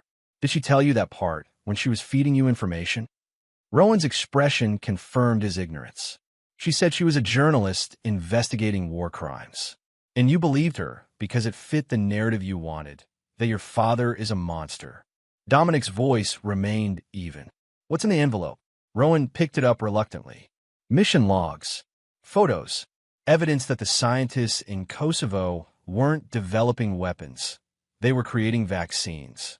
And their families weren't collateral damage. They were deliberately eliminated to cover up the operation. May I? Dominic held out his hand.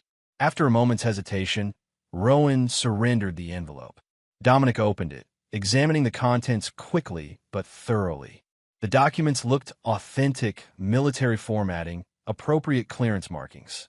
But subtle inconsistencies revealed the truth. "These are forgeries," he said finally. "Good ones, but forgeries nonetheless." "You're lying," Rowan insisted. "The operation code on these documents is XB 7793. Blackfish's actual designation was KV 4218. Dominic tapped another page. "This signature from General Westmore? He wasn't involved in Blackfish. He was in Afghanistan during this period." Doubt crept into Rowan's expression. "Sophia said these came directly from military archives. Sophia Diaz wants revenge because she believes I'm responsible for her father's presumed death. She's using you to get to me." Dominic handed the envelope back. Velasquez disappeared during Blackfish.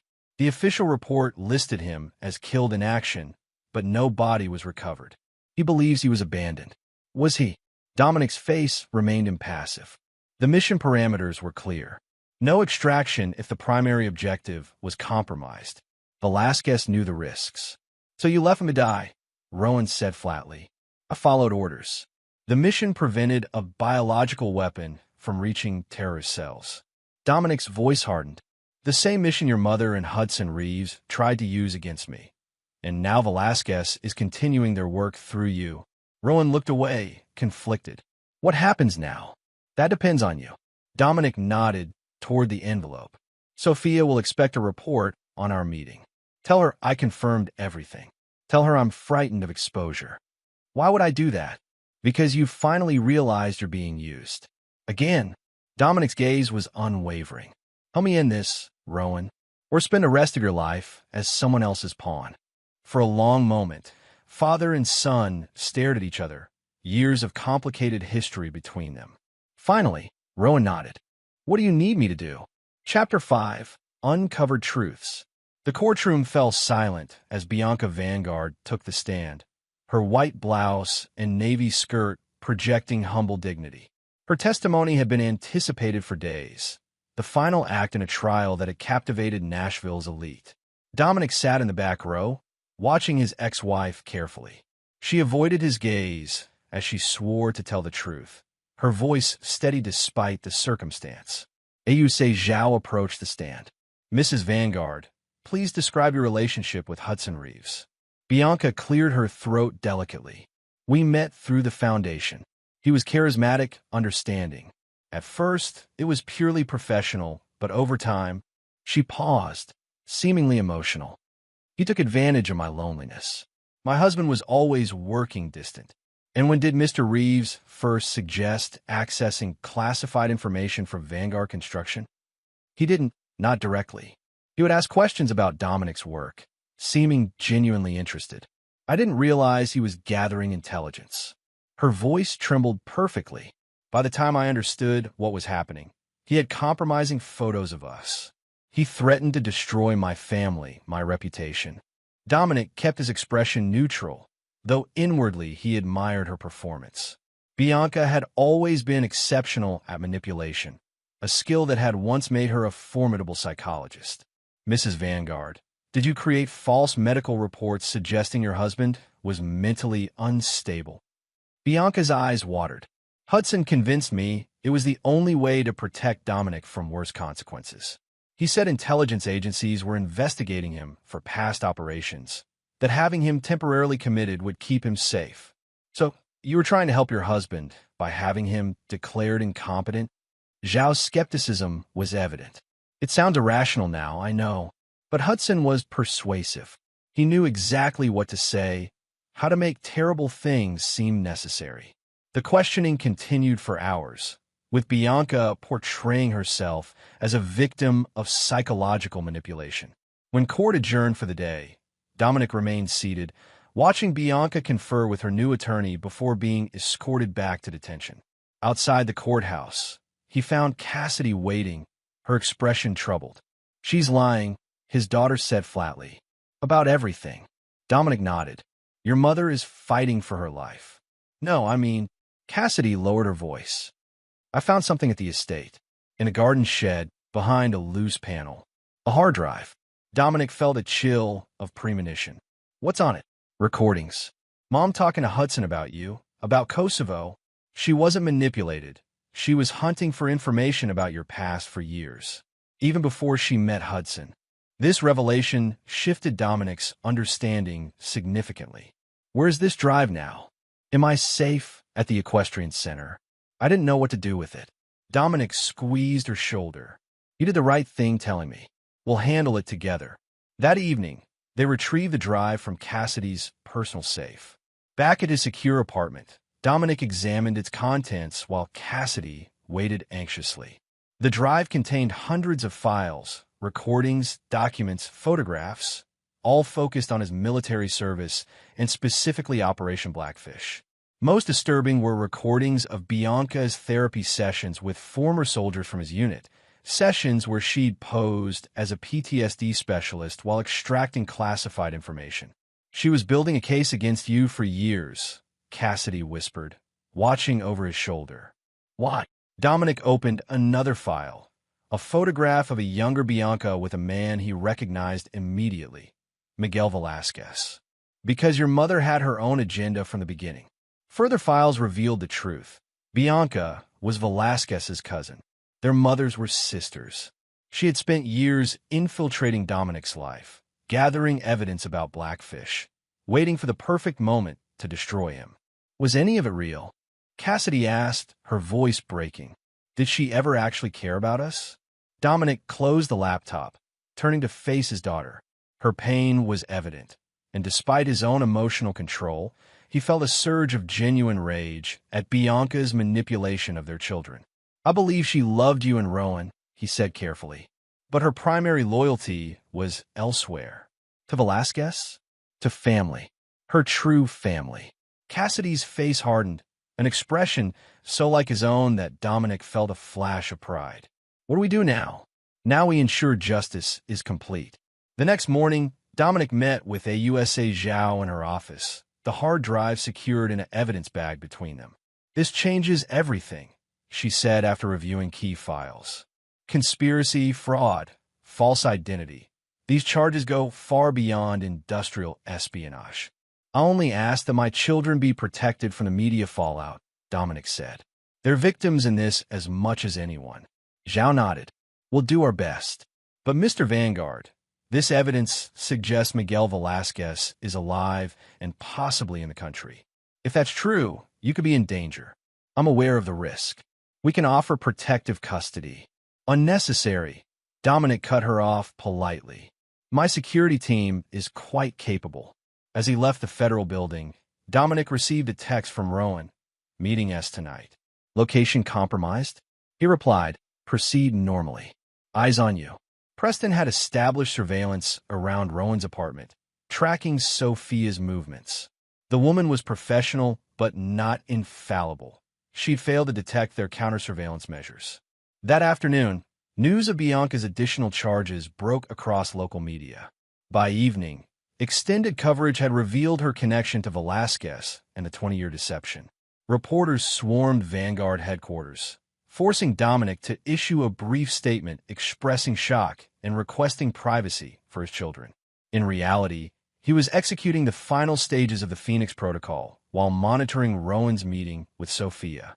Through hidden cameras, he watched as his son handed over doctored information, GPS coordinates for a supposed safe house where Dominic was planning to hide from Velasquez. Sophia took the bait, immediately making a call after leaving Rowan's apartment. Preston's team tracked her to a modest hotel on the outskirts of Nashville, where she met with 3 men with military bearing, Velasquez's team preparing their move. Sir, Preston reported, facial recognition confirms Velasquez is among them. How do you want to proceed? Dominic considered his options. Direct confrontation would be messy, potentially dangerous. But allowing Velasquez to believe he held the advantage would draw him into the open. Maintain surveillance. No intervention unless they make a move toward Cassidy or Vanguard headquarters. Dominic checked his watch. The Colorado transfer begins at midnight. Ensure all security protocols are active. At exactly midnight, Digital assets worth billions began moving through a labyrinth of financial channels, invisible to anyone without knowledge of the Phoenix Protocol. By morning, Vanguard Construction would appear unchanged on the surface, while its true value resided in a new corporate entity headquartered in Colorado. Dominic worked through the night, coordinating with Ambrose to ensure the transition proceeded seamlessly. At dawn, he received confirmation: Phoenix complete. The company he'd spent decades building was now secured against any attack, legal or otherwise. As morning light filtered through his office windows, Preston arrived with an update. "They're moving, sir." 3 vehicles headed toward the coordinates Rowan provided.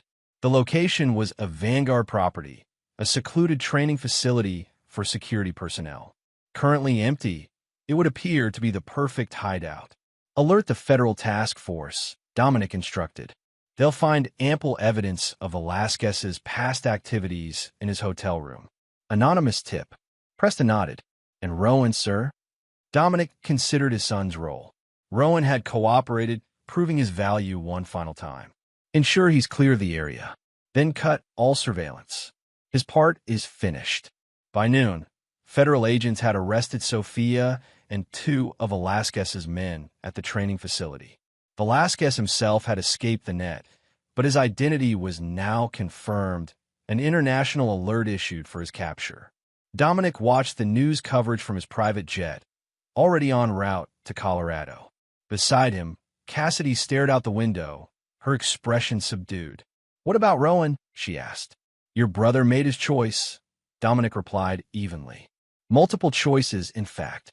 But he helped at the end. With Sophia." "He did," Dominic acknowledged, "which is why his education fund remains intact. He'll have the opportunity to build a life, just not with us." Cassidy fell silent, processing the finality of his statement. Finally, she asked, "And Mom?" "Your mother will face the full consequences of her actions. The evidence is overwhelming." "Will you testify against her?" Dominic shook his head. "Unnecessary. The recordings speak for themselves." As the plane continued westward, Dominic reviewed the day's achievements. Bianca faced decades in prison. Hudson Reeves had already begun his sentence. Velasquez was exposed and hunted. The Prometheus project was secure, transferred to Vanguard's new corporate structure. Most importantly, those who had betrayed him had been systematically destroyed, not through crude violence, but through careful strategy. The stillness within him was complete, a perfect clarity that confirmed the rightness of his actions. Cassidy eventually dozed off, the emotional exhaustion of recent weeks catching up to her. Dominic watched his daughter sleep, acknowledging the one true loyalty in his life. She had chosen correctly, and for that, she would remain part of his reconfigured world. Everything else was simply collateral damage in a war he hadn't started but had decisively finished. Chapter 6. Scorched Earth. The Colorado estate sprawled across 300 acres of mountain terrain, its main house a modernist structure of glass and stone that captured the dramatic landscape. Security measures were integrated so seamlessly into the architecture that most visitors would never notice the bulletproof glass, the thermal sensors, or the subterranean safe room. Dominic stood on the main terrace, watching Cassidy work with her new riding instructor in the state-of-the-art equestrian center below. She'd adapted quickly to their new life, immersing herself in training for the upcoming competitive season. 6 weeks had passed since their departure from Nashville. In that time, Vanguard Construction had been acquired by Sentinel Enterprises, a corporate entity that was, in reality, Dominic's new operational base. The transition had been seamless, with key personnel relocated to Colorado facilities while projects continued uninterrupted. Preston approached, tablet in hand. "Sir, the verdict came in." Dominic nodded, having expected this news. "And guilty on all counts." The judge denied all motions for leniency based on the premeditated nature of the conspiracy. Sentencing: 30 years for Mrs. Vanguard. No possibility of parole for at least 20. Preston hesitated. She made a statement after the verdict. "Directed at you." Dominic's expression remained impassive. "I'm sure it was colorful." She said, "This isn't over. Not while Miguel lives. A faint smile crossed Dominic's face. A hollow threat. Velasquez is running for his life, his support network dismantled. He'll never get close enough to matter. The international manhunt for Miguel Velasquez had intensified over the past month. 3 of his associates had been captured in Mexico, his financial assets frozen. The man himself remained elusive, but increasingly isolated. There's something else, Preston continued. Rowan attempted to visit her at the detention center yesterday. He was denied access. Her privileges have been restricted after she attacked another inmate. This was unexpected. Dominic had assumed Rowan would distance himself completely after the truth about his mother emerged. Interesting. Continue monitoring the situation. Later that afternoon, Dominic conducted his weekly video conference with Ambrose, who had remained in Nashville to oversee the final dissolution of Vanguard's original corporate structure. The Prometheus project received final approval, Ambrose reported. Under Sentinel's management, of course.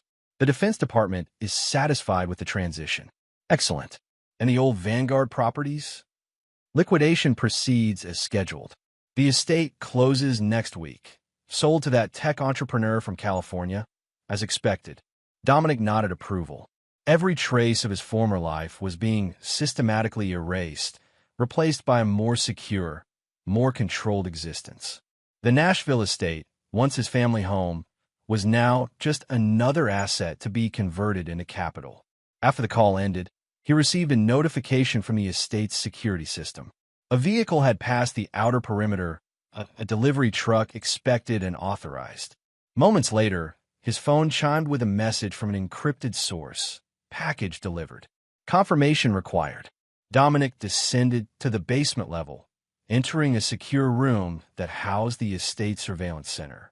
From here, every corner of the property could be monitored, every approach tracked and analyzed. A padded envelope waited on the central console. Inside was a single thumb drive and a handwritten note. Verification complete. Subject neutralized per protocol. Documentation enclosed. Inserting the drive into a standalone system, Dominic reviewed its contents, photographs, GPS data, and a brief video. The images showed Miguel Velasquez's body in a remote area of the Sierra Madre Mountains in Mexico. The cause of death appeared to be a sniper shot, clean, professional, untraceable. Dominic deleted the files, then incinerated the drive and note in a specialized disposal unit. The final loose end had been severed. Velasquez's threat, both personal and professional, was permanently eliminated. He felt no particular satisfaction at the man's death, merely the completion of a necessary task. In his military days, mission objectives were achieved or they weren't. Emotion played no role in the assessment. That evening, Cassidy joined him for dinner on the terrace, her cheeks flushed from hours of writing. Coach Rivera says Tempest and I could qualify for the Olympic development program next year, she announced, her excitement evident. That's excellent news, Dominic replied, genuinely pleased. His daughter's talent had always been exceptional. Now, it would have the proper venue to develop. I got a text from Rowan today, she added cautiously. He asked how we are. Dominic's expression didn't change. And what did you tell him? Nothing yet. I want to talk to you first. He considered the situation carefully. Rowan had betrayed him multiple times, but had ultimately assisted in the trap for Velasquez. The boy was still his son, biologically if not in loyalty. You may maintain limited contact if you wish, he said finally, but no specifics about our location or security measures. Your brother's judgment has proven questionable. Cassidy nodded, understanding the boundaries. Do you think he'll ever be part of our family again? Dominic's response was measured. Family is defined by loyalty. Cassidy, your brother chose his side repeatedly. Actions have consequences. People can change, Dad. They can. But trust, once broken, cannot be fully restored. He held her gaze steadily. Remember that lesson. It will serve you well in life. Later that night, Dominic received a call from Preston. Sir, we've detected unusual activity on Rowan's accounts. He's withdrawn significant amount from his education fund and booked a flight to Mexico City. This was concerning. When departure is tomorrow morning. We only caught it because of the flag keywords in our monitoring system. Dominic considered the implications. Rowan's sudden interest in Mexico, coming immediately after Velasquez's elimination, suggested he might have independent connections to the man's network. Maintain surveillance, but take no action yet. I want to see what he's pursuing. The next day, Dominic reviewed the extensive security footage around Bianca's federal detention center. The recording of Rowan's attempted visit showed his son arguing intensely with guards before being turned away. Lip-reading software provided a partial transcript. She needs to know, family business, urgent message. What message was so urgent that Rowan would risk association with his disgraced mother? And why follow it immediately with travel to Mexico? The answer came 3 days later, when Preston reported that Rowan had visited a remote village in the Sierra Madre, the same region where Velasquez had been eliminated. He met with a woman in her 70s, Preston explained, showing Dominic's surveillance photos. Local assets identify her as Elena Velasquez, Miguel's mother. The pieces clicked into place. He's trying to continue his grandmother's vendetta. It appears so, sir. He stayed for several hours, then returned to Mexico City. He's scheduled to fly back tomorrow. Dominic processed this information with the same cold clarity that had guided all his recent decisions. Rowan wasn't merely distancing himself. He was actively positioning himself as an enemy. Revoke his education fund. Freeze all accounts connected to him. Alert our security teams to treat him as a potential threat. Preston hesitated. Sir, he's your son. No. Dominic's voice was final. He's chosen his true family, and it isn't mine. The following week brought the final phase of Dominic's strategic transformation. Sentinel Enterprises announced the successful integration of Vanguard's assets and unveiled its first major project, a revolutionary security system based on the Prometheus technology, with contracts already signed with 3 foreign governments. The business world marveled at the seamless transition, unaware that the architectural genius behind Vanguard now operated under a new corporate identity, his personal history effectively erased from public record. Cassidy thrived in her new environment, her relationship with her father strengthening as they built their reduced but intensely loyal family unit. She never mentioned Rowan again after learning of his trip to Mexico, seeming to accept Dominic's assessment of her brother's betrayal. 3 months after relocating to Colorado, Dominic received one final communication related to his former life, a letter forwarded through Ambrose from Bianca. He considered burning it unread, then decided knowledge was always preferable to ignorance. The letter was brief. You've won this round, Dominic. But there are truths even you don't know, about Kosovo, about why I chose you. Rowan understands now. He's seen the real evidence. One day, you'll face real justice for what you did to those families. Family never forgets. Family never forgives. Dominic incinerated the letter, unmoved by its threats. Bianca would spend decades in prison. Velasquez was dead. Rowan was neutralized, a penniless young man with a felony record and no access to the resources needed to pose a genuine threat. Most importantly, Dominic had emerged stronger, his company more valuable, his security more comprehensive. He had responded to betrayal with systematic destruction of his enemies, preserving what mattered, his legacy and his relationship with his loyal daughter. That evening, he sat with Cassidy watching the sunset paint the mountains gold and crimson. She seemed content, her earlier trauma gradually fading into memory. Dad, she said suddenly, are you happy? The question caught him off guard. Happiness had never been his primary concern. Security, success, control, these were his metrics for evaluating life. I have everything I need, he answered truthfully, and those who betrayed us have been dealt with appropriately. That's its own satisfaction. Cassidy nodded, understanding. She was his daughter in more ways than genetics. She had inherited his clarity, his unwavering sense of loyalty. In her, his true legacy would continue. As darkness fell over the mountains, Dominic reflected on the events that had led to this moment. The betrayals had been painful, but ultimately clarifying. They had stripped away illusions, revealed true loyalties, and allowed him to rebuild with perfect awareness of who could be trusted. In the end, the architect had redesigned not just his business, but his entire life, creating a structure so secure that those who had tried to destroy him could never reach him again. Chapter 7. Embers of the Past. 5 years passed. Sentinel Enterprises thrived under Dominic's leadership, expanding globally with security contract for governments and elite private clients. The Prometheus system had revolutionized threat assessment, making Dominic wealthier and more influential than ever before. Cassidy, now 22, had fulfilled her potential, competing internationally in equestrian events while completing her business degree. She had grown into a formidable young woman, poised, strategic, and fiercely loyal to her father.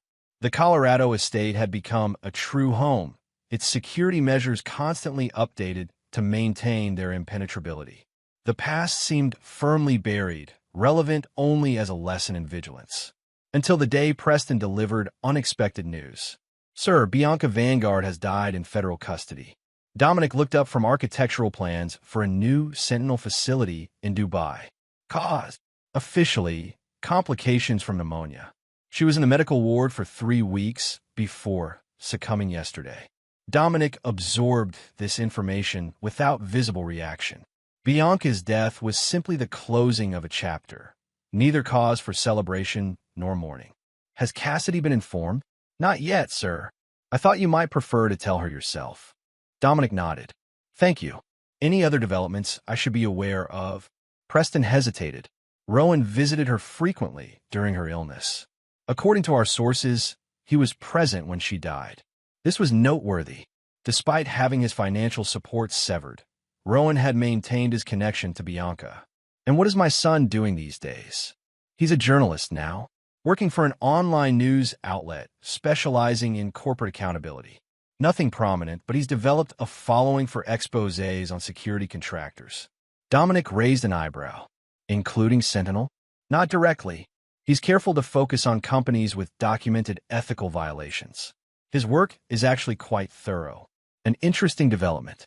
Rather than self-destructing after being cut off, Rowan had found a path that allowed him to maintain his opposition to Dominic's world while establishing his own identity. Continue monitoring his activities, and arrange for flowers to be sent to the funeral from Cassidy. Not from me." Later that day, Dominic found his daughter in the estate's glass-walled gym, completing her daily training routine. At 22, Cassidy was at her physical peak, strong, graceful, disciplined. She lowered the weights as he entered, immediately alert to his expression. "What's happened?" "Your mother has died. Pneumonia complications." Cassidy absorbed the news silently, her face showing complex emotions: grief, confusion, perhaps relief. "When?" "Yesterday." Rowan was with her. She nodded, processing this information. "Will there be a funeral?" "Yes. If you wish to attend, arrangements can be made." Cassidy considered this, then shook her head. "No, that part of my life is over. But perhaps send flowers." "Already arranged." They stood in silence for a moment, the weight of shared history between them. Finally, Cassidy asked, "Does this change anything?" Dominic understood the deeper question. Did Bianca's death alter the careful architecture of their new life? Did it diminish the need for vigilance? "Death ends a life, but not necessarily its influence," he replied. "We maintain our current protocols." Cassidy nodded, accepting his assessment. She had learned to trust his strategic thinking implicitly. "I'll be in Milan next week for the competition. Will you attend?" "Of course." Dominic had never missed her events, viewing them as both personal support and sound security practice. His presence ensured the best protection teams were always deployed around her. That evening, as Dominic reviewed security footage of the estate's perimeter, a daily habit, he received an encrypted message on his private channel. Funeral arrangements finalized. St. Mark's Episcopal, Nashville. Thursday, 11 a.m. Limited attendance expected. He hadn't requested this information, which meant Preston had anticipated his interest. The man's thoroughness was why he remained Dominic's most trusted security asset. Dominic considered the funeral briefly. Attending would be unnecessary and potentially unwise, There was nothing to be gained from such a public appearance. Yet something about Bianca's death felt unresolved, a tactical loose end. 3 days later, as Cassidy prepared for her trip to Milan, Preston arrived with his morning security briefing. "Sir, there's been an unusual development. Rowan has scheduled a meeting with Ambrose Huxley." This was genuinely surprising.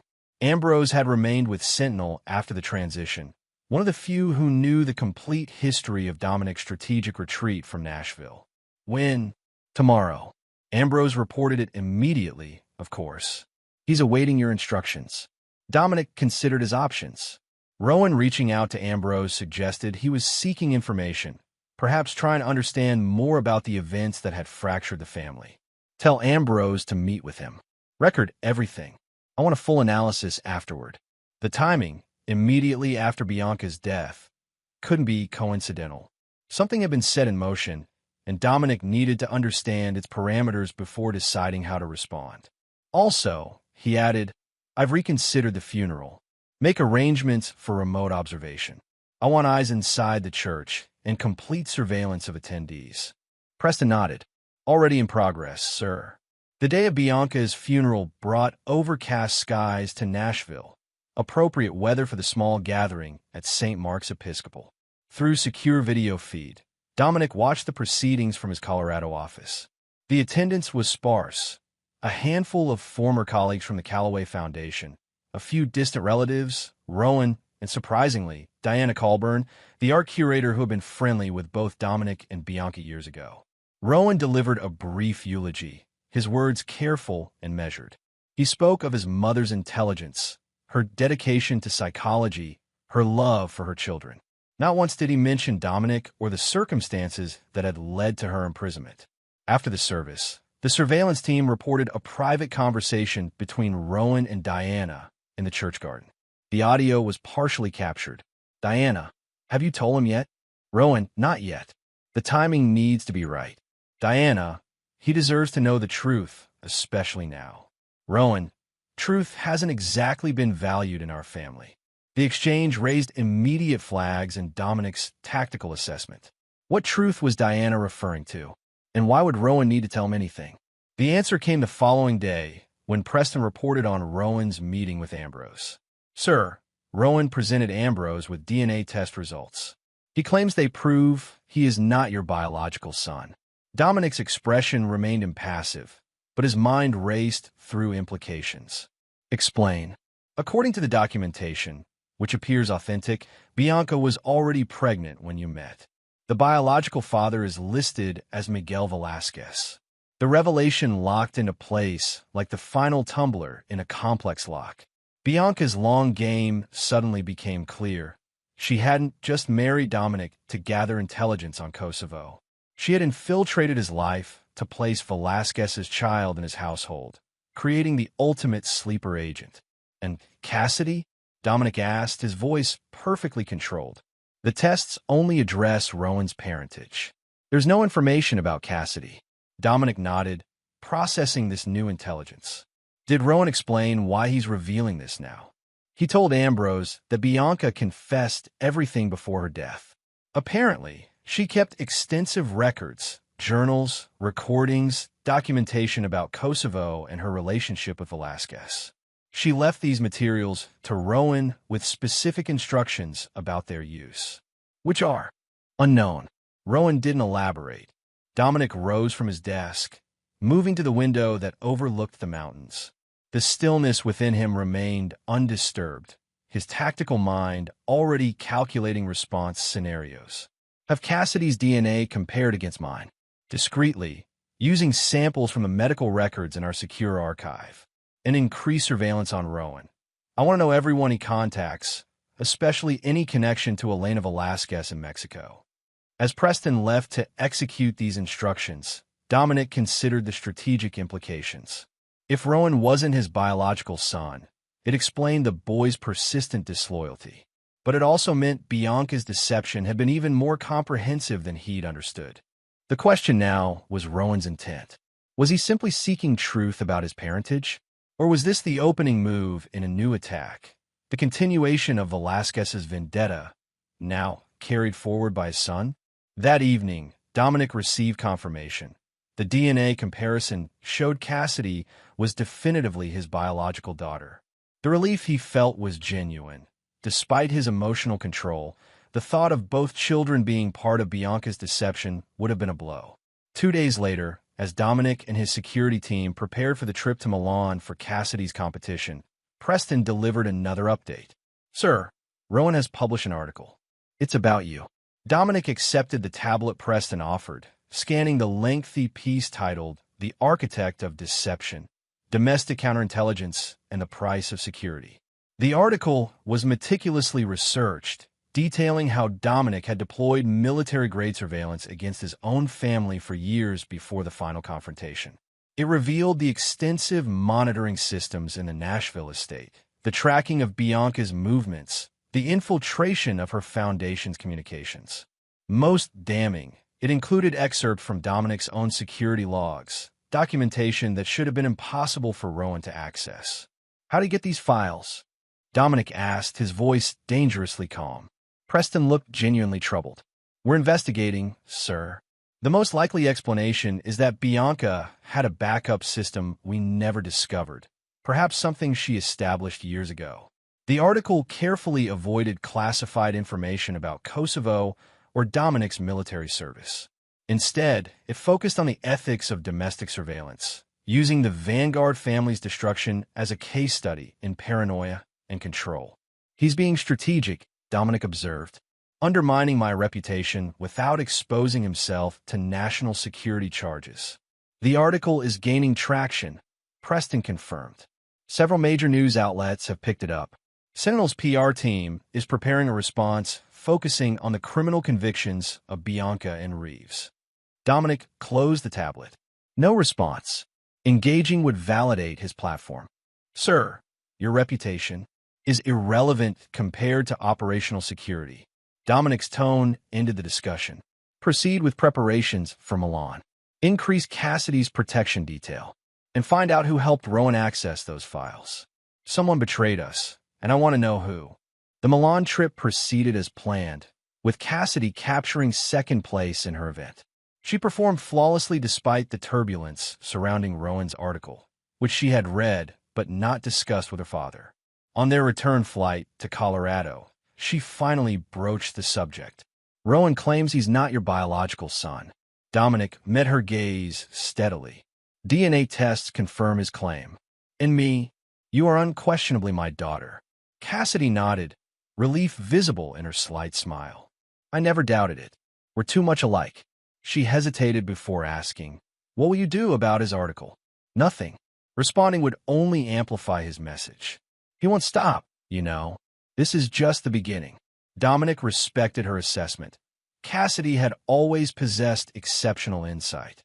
"Then we'll be prepared for whatever comes next." What came next arrived a week later, when Rowan published a second article, this one addressing the Prometheus system directly. Without revealing classified technical details, he questioned the ethics of predictive security technology that could be used for social control rather than genuine protection. More concerning was the evidence he presented. Internal Sentinel documents showing test deployments of Prometheus in urban settings without public disclosure. Again, information that should have been inaccessible to him. Dominic called an emergency meeting with his top security team. "We have a breach, possibly ongoing. I want every system audited, every communication channel verified. Find the vulnerability." As his team dispersed to execute these orders, Dominic received an encrypted message from an unknown source. "The architect builds walls to keep others out, never realizing he's walled himself in. Truth is coming. Preparations are complete." The message's implication was clear. Rowan's articles were merely preliminary moves in a larger strategy. The real attack was still coming.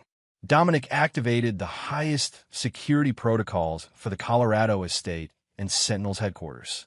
Then he did something unprecedented. He called Rowan directly. His son, or rather, Velasquez's son, answered on the third ring. "I wondered when you'd call." "You have my attention," Dominic said evenly. "What exactly are you hoping to achieve?" "Justice." Rowan's voice was calm, collected. "For the families in Kosovo. For my father. For everyone whose lives you've destroyed in your pursuit of control. Your articles carefully avoid mentioning Kosovo. Why maintain that restraint if justice is your goal? Because the full story deserves the proper venue. Not a news cycle, but a courtroom. Dominic processed this threat, considering its credibility. You lack evidence that would stand up to legal scrutiny. Otherwise, you have moved already. That's where you're wrong. Rowan's confidence was palpable. Mother kept everything. Every record, every communication about Kosovo. The real operation, not the sanitized version in official reports. The families weren't collateral damage. They were targeted deliberately to prevent witnesses. Fabrications, Dominic dismissed. Even if such documents exist, they wouldn't be admissible, unless they were authenticated by someone who was there. Someone like Diana Colburn. The name hit Dominic like a physical blow. Diana hadn't just been an art curator and family friend. She had been military intelligence, part of the Kosovo operations documentation team. Her presence at Bianca's funeral suddenly carried new significance. Diana has agreed to testify, Rowan continued, to authenticate everything. She's been carrying this guilt for 20 years. For the first time since the family's dissolution, Dominic felt the stillness within him waver. Diana's testimony would transform Bianca's documents from hearsay to evidence. If she had maintained her security clearance, her words would carry tremendous weight. "What do you want?" Dominic asked, his tactical mind already calculating containment options. "I want you to face what you've done. Publicly. No more hiding behind corporate structures or security systems. The truth about Kosovo, about the families, about everything. And if I refuse, then in 3 days, Diana and I will present everything to the International Criminal Court. The statute of limitations doesn't apply to war crimes, Dominic." After the call ended, Dominic sat motionless in his office, reassessing the situation with cold precision. If Rowan and Diana had the evidence they claimed, the threat was genuine, not just to his reputation or freedom, but to the entire security architecture he had built around himself and Cassidy. He summoned Preston and gave new instructions. "I need everything we have on Diana Colburn. Current location, communications, security vulnerabilities. And prepare the Eclipse protocol." Preston's expression showed rare alarm. "Sir, Eclipse is a last resort. The collateral damage will be preferable to the alternative," Dominic finished firmly. "Prepare it. I'll decide whether to activate." The Eclipse protocol was Dominic's ultimate contingency plan, a complete disappearance strategy that would erase all connections to his current identity while transferring assets to untraceable accounts. It would mean abandoning Sentinel, the Colorado estate, everything he had built over the past 5 years. Most critically, it would mean Cassidy would need to disappear with him or be left behind permanently. For 3 days, Dominic weighed his options while his security team gathered intelligence on Diana and Rowan. Diana had indeed maintained high-level clearance, working as a consultant for intelligence agencies while maintaining her art world cover. She was currently staying at a hotel in Washington, D.C., presumably preparing for the ICC filing. Rowan had been busy as well, meeting with human rights attorneys specializing in war crimes prosecution. The threat was not a bluff. They were proceeding methodically, building a case that could withstand international scrutiny. On the evening of the second day, Dominic called Cassidy into his office. She deserved to understand what was coming. "Rowan is preparing to file war crimes charges against me for an operation in Kosovo," he explained, omitting no details about the situation. "The evidence he has, combined with Diana Colburn's testimony, creates a credible legal threat." Cassidy listened intently, her expression thoughtful. At 22, she had developed the same strategic thinking that had served Dominic throughout his life. "What really happened in Kosovo?" she asked finally. Dominic considered how to answer. For once, the complete truth seemed necessary. The official mission was to extract scientists working on bioweapons. The unofficial directive was to ensure no knowledge of those weapons could be reproduced. That meant eliminating anyone with detailed understanding, including family members who might have absorbed information through proximity. "You killed civilians. I followed orders that prevented those weapons from reaching terrorist cells. The operation saved countless lives at the cost of 17. Cassidy absorbed this, her face unreadable. And now Rowan wants you to pay for those decisions. Yes, though his motivation is more personal, vengeance for Velasquez, his biological father. What are our options? Dominic appreciated her immediate alignment with his interests. The hour confirming her loyalty remained absolute. I can activate the Eclipse protocol. We disappear completely, with new identities and resources. Sentinel and everything connected to our current lives would be abandoned. Or, I can neutralize the threat directly. Diana is the linchpin. Without her testimony, Rowan's evidence becomes significantly less credible. Cassidy considered both options carefully. Neutralize as necessary. Dominic's voice was calm. Eclipse means starting over.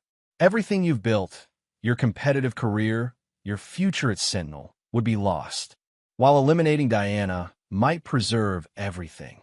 Potentially, though the ethical calculation is complex. Cassidy fell silent, weighing the implications of both approaches. Finally, she looked up, her eyes reflecting the same cold clarity Dominic had always possessed. There's a third option, she said, one that preserves our position while addressing the threat permanently. Chapter 8, Blood and Truth. Dawn broke over Washington, D.C., painting the Capitol's monuments in gold light. In her hotel suite, Diana Colburn reviewed documents spread across a large table. Photos, reports, and handwritten journals spanning 2 decades. The evidence that would finally bring justice for 17 innocent lives. Her phone buzzed with a text from Rowan. Meeting with ICC counsel at 10. Bringing final affidavits. Diana replied with confirmation, then continued organizing materials for the presentation. At 62, she had spent half her life carrying the burden of Kosovo, the operation she had documented but failed to protest, despite knowing its true nature. A knock at her door interrupted her thoughts. Through the peephole, she saw a young woman in a hotel uniform holding a room service tray. "I didn't order breakfast," Diana said without opening the door. "Complimentary for Platinum members, ma'am," the woman replied pleasantly. From the manager. Diana hesitated, then unlocked the door, maintaining the security chain. The young woman smiled, her dark eyes oddly familiar. "I can just leave it out here if you prefer," she offered. Something about her voice triggered Diana's instincts, honed through years of intelligence work. She started to close the door when the young woman's foot prevented it. "Hello, Miss Colburn. I'm Cassidy Vanguard. We need to talk." Diana's heart raced. "How did you find me?" "The same way we found my mother's hidden archives. Nothing stays buried forever." Cassidy's smile remained pleasant. "I'm alone, and I'm unarmed. But this conversation needs to happen now, before you make an irreversible mistake." After a moment's consideration, Diana removed the chain, allowing Dominic's daughter to enter. Cassidy placed the tray on a side table, surveying the documents with calm interest. "You've been thorough," she noted. "Your father taught me the importance of documentation," Diana replied, watching her warily. "During Kosovo." "Yes, I know about Kosovo now. The real operation, not the official version." Cassidy's expression became serious. "That's why I'm here, to help you understand the full context before you proceed." Diana's eyes narrowed. "If you're here to threaten me." "No threats," Cassidy interrupted smoothly. "Just information you don't have. Information that changes the ethical calculation significantly." She removed a thumb drive from her pocket, placing it on the table. "This contains the complete operational history of the biological weapons program the Kosovo scientists were developing. Not just theoretical research, deployment plans, target assessments, projected casualty rates. They weren't reluctant participants, Ms. Colburn. They were enthusiastic architects of mass death." Diana glanced at the drive suspiciously. "Convenient evidence that appears just before your father might face consequences. Evidence that your own agency possessed but compartmentalized. Your clearance gave you access to the operation, but not its justification." Cassidy's voice remained calm. The families weren't eliminated to prevent knowledge transfer. They were eliminated because they were active participants, providing test subjects from vulnerable populations, documenting results, preparing deployment methodologies. That wasn't in any briefing I received, Diana objected. No, because the operation had to appear morally questionable to those carrying it out. Your genuine ethical distress made your documentation more credible, more thorough. Cassidy gestured to the drive. The truth is there, verifiable through intelligence channels you still have access to. Diana stared at the young woman, seeing Dominic's calculating intelligence in her steady gaze. Even if what you're saying is true, it doesn't justify stopping people who were preparing to kill hundreds of thousands, who had already conducted lethal experiments on children. Cassidy's voice hardened slightly. The moral calculation isn't as simple as Rowan believes, or as you've convinced yourself. The two women regarded each other in silence, decades of complexity between them. Finally, Diana asked, "What do you want from me?" "Review the evidence. Verify it through your channels. Then make your decision based on complete information rather than a partial understanding that's tormented you for 20 years. And if I still choose to testify?" Cassidy rose gracefully. "Then you'll do so with full knowledge of the consequences for global security, for countless lives, and yes, for my father. But you'll be making that choice with all the facts, not just those that support a predetermined narrative of guilt." As she reached the door, Cassidy turned back. "My father followed orders that saved countless lives at terrible personal cost. He's lived with that burden without complaint or self-pity. Before you condemn him, understand precisely what you're condemning." After Cassidy departed, Diana stared at the thumb drive for a long moment before inserting it into her secure laptop. The files were extensive: intelligence reports, surveillance documentation, evidence of atrocities committed by the supposedly innocent scientists and their families. If authentic, they transformed the moral landscape completely. Kosovo wouldn't be a war crime, but a necessary intervention that prevented mass casualties. Diana reached for her phone to contact her former intelligence supervisor, someone who could verify the information's authenticity. Before she could dial, a text arrived from Rowan, running late. "Meet at 11 instead?" She replied affirmatively, then began methodically reviewing the new evidence, her trained analyst's mind assessing its credibility and implications. Across the city, in a secure apartment, Dominic received Cassidy's update. Phase 1 complete. Seed planted. Proceeding to Phase 2. His response was brief, confirmed. Proceed. The plan Cassidy had developed was elegant in its simplicity. Rather than silencing Diana or fleeing through eclipse, they would provide the complete context of Kosovo, transforming the narrative from war crime to necessary intervention. Simultaneously, they would address the Rowan situation permanently, not through direct action against him, but by undermining the foundation of his vendetta. At exactly 10:30 a.m., Rowan received a call from a blocked number. He answered cautiously. "Hello? Rowan Vanguard? This is Special Agent Teresa Harding, FBI. We need to meet immediately regarding your planned ICC filing." Rowan's suspicion was immediate. "How do you know about that?" "National security implications. I can explain in person." The woman's voice was professional, authoritative. "I'm at the Jefferson Memorial, East Entrance. Come alone, or this conversation will become significantly more complicated." After a moment's hesitation, Rowan agreed. He texted Diana about the delay, then headed to the meeting location, hyper-aware of his surroundings. The Jefferson Memorial was relatively quiet on the weekday morning. Near the east entrance, a woman in a dark suit waited, her posture suggesting federal training. As Rowan approached, he noted her official demeanor and the subtle bulge of a shoulder holster. "Mr. Vanguard," she greeted him. "Walk with me." They moved toward a less populated area of the memorial. "What's this about?" Rowan demanded. "Your ICC filing would compromise active intelligence operations," the agent explained. "The Kosovo situation wasn't what you believe it was." Rowan's expression hardened. "I have evidence. Partial evidence. Missing critical context." Agent Harding handed him a sealed envelope.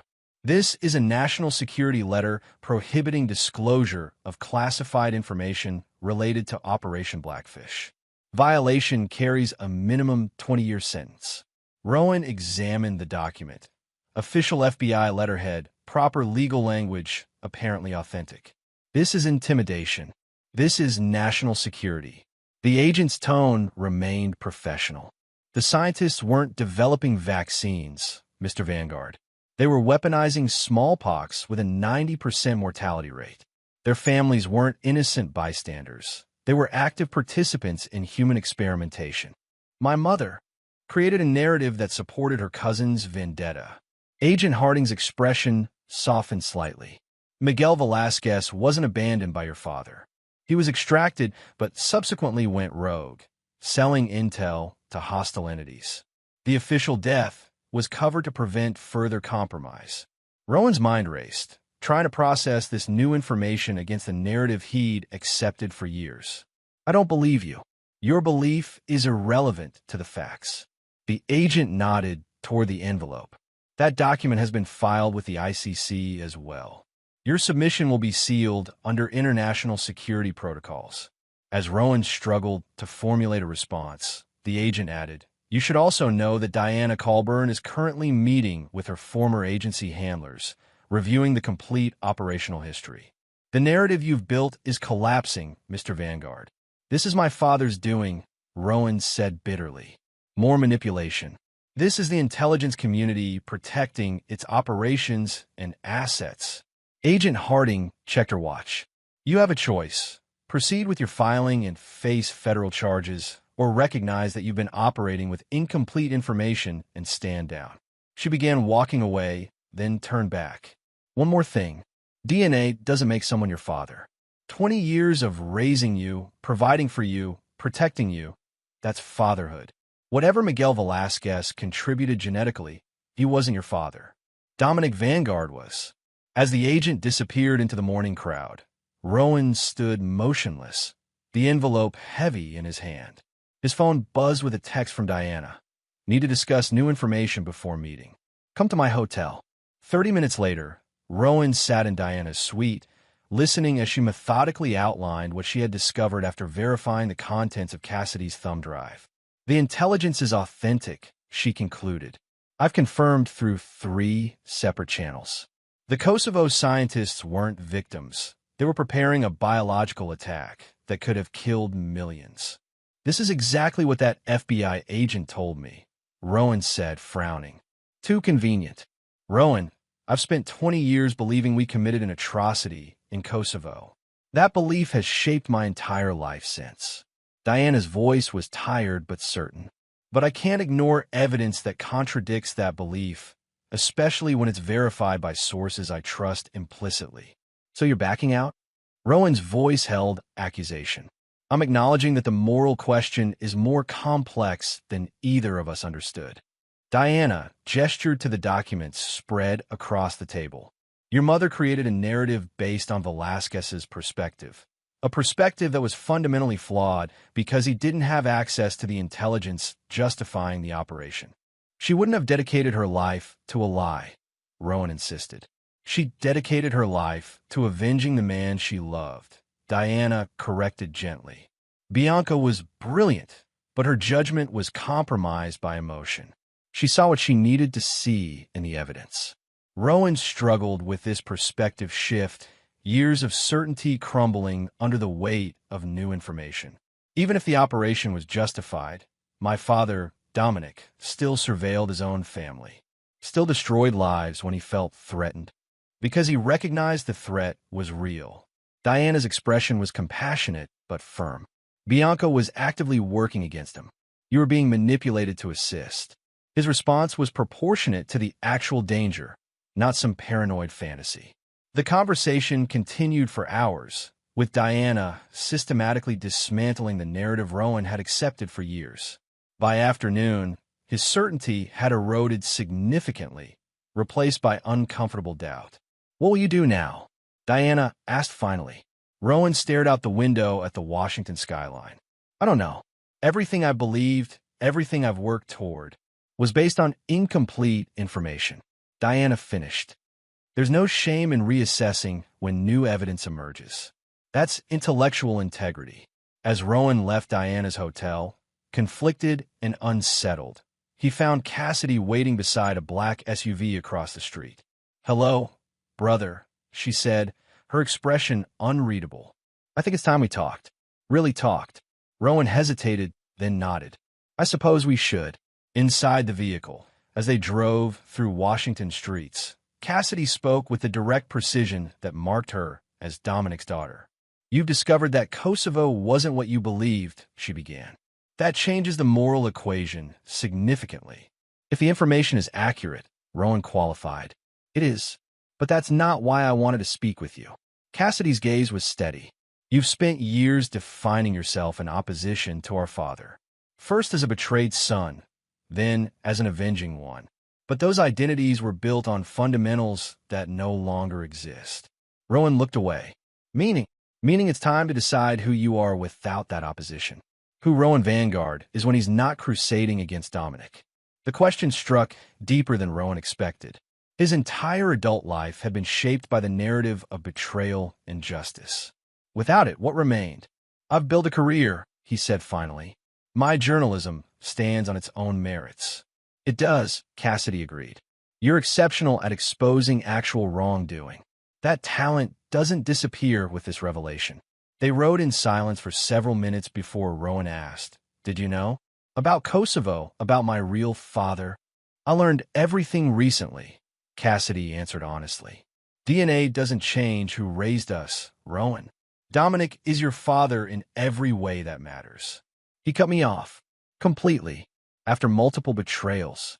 Cassidy's voice held no accusation, just statement of fact. His response was consistent with his principles. "Loyalty matters above all else. And you've remained loyal." "Yes." "And been rewarded accordingly." Cassidy studied her half-brother thoughtfully. "The question now is what you want going forward. Continuation of a vendetta based on false premises? Or something else entirely?" Rowan had no immediate answer. The SUV eventually stopped at a private airfield outside the city, where a sleek corporate jet waited. "What's this?" he asked suspiciously. "Transportation, if you want it." Cassidy opened her door. "Father is willing to meet. Neutral territory. Just the three of us." Rowan stared at the jet, then at his sister. "Why would he agree to that?" "Because despite everything, you're still family. And because truth matters to him. He wants you to understand exactly what happened and why." After long consideration, Rowan nodded. "All right. Where are we going?" "Montana. A property neither of us has visited before. Truly neutral ground." As they boarded the jet, Rowan felt a strange mix of trepidation and relief. For years, he defined himself through opposition to Dominic. Now that foundation was crumbling, leaving him uncertain of his identity, but somehow lighter. 3 hours later, the jet landed at a private airstrip nestled in Montana's mountainous terrain. A single vehicle waited, a black Range Rover with tinted windows. No security detail was visible, though Rowan assumed they were present somewhere. The drive to the property took 40 minutes through increasingly remote landscape. Finally, they arrived at a modernist structure of glass and stone overlooking a pristine lake. Inside, Dominic waited in a minimalist living area, standing as they entered. At 50, he remained imposing, his physical presence matching his strategic intelligence. His expression was neutral as he regarded his son for the first time in 5 years. "Rowan, Dominic." Cassidy moved to stand beside her father, the family alignment clearly visible. Two strategic minds united by blood and loyalty, facing the outsider who shared only partial connection to their world. "You've learned certain truths today," Dominic began without preamble. "About Kosovo, about Velasquez, about your mother's agenda." Rowan nodded stiffly.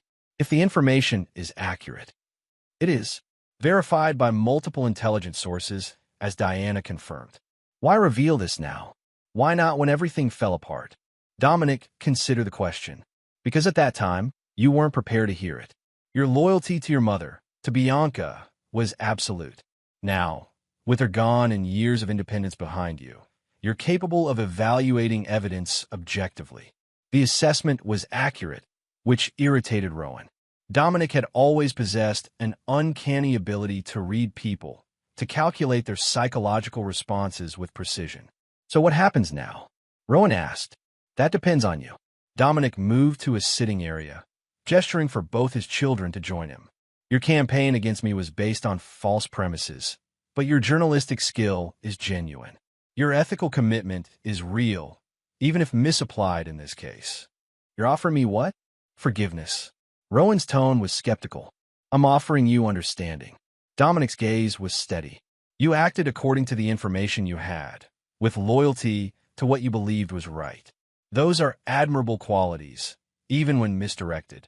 Cassidy watched the exchange silently, her presence a reminder of what true loyalty had earned her.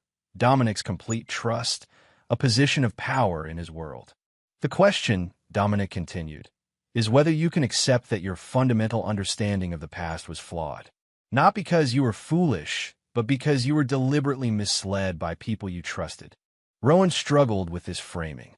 Even if Kosovo was justified, you still surveilled your own family. You still destroyed lives when you felt threatened. I responded to actual threats with appropriate countermeasures. Dominic corrected. Bianca was actively working against me. You were being manipulated to assist. My response was proportionate to the danger.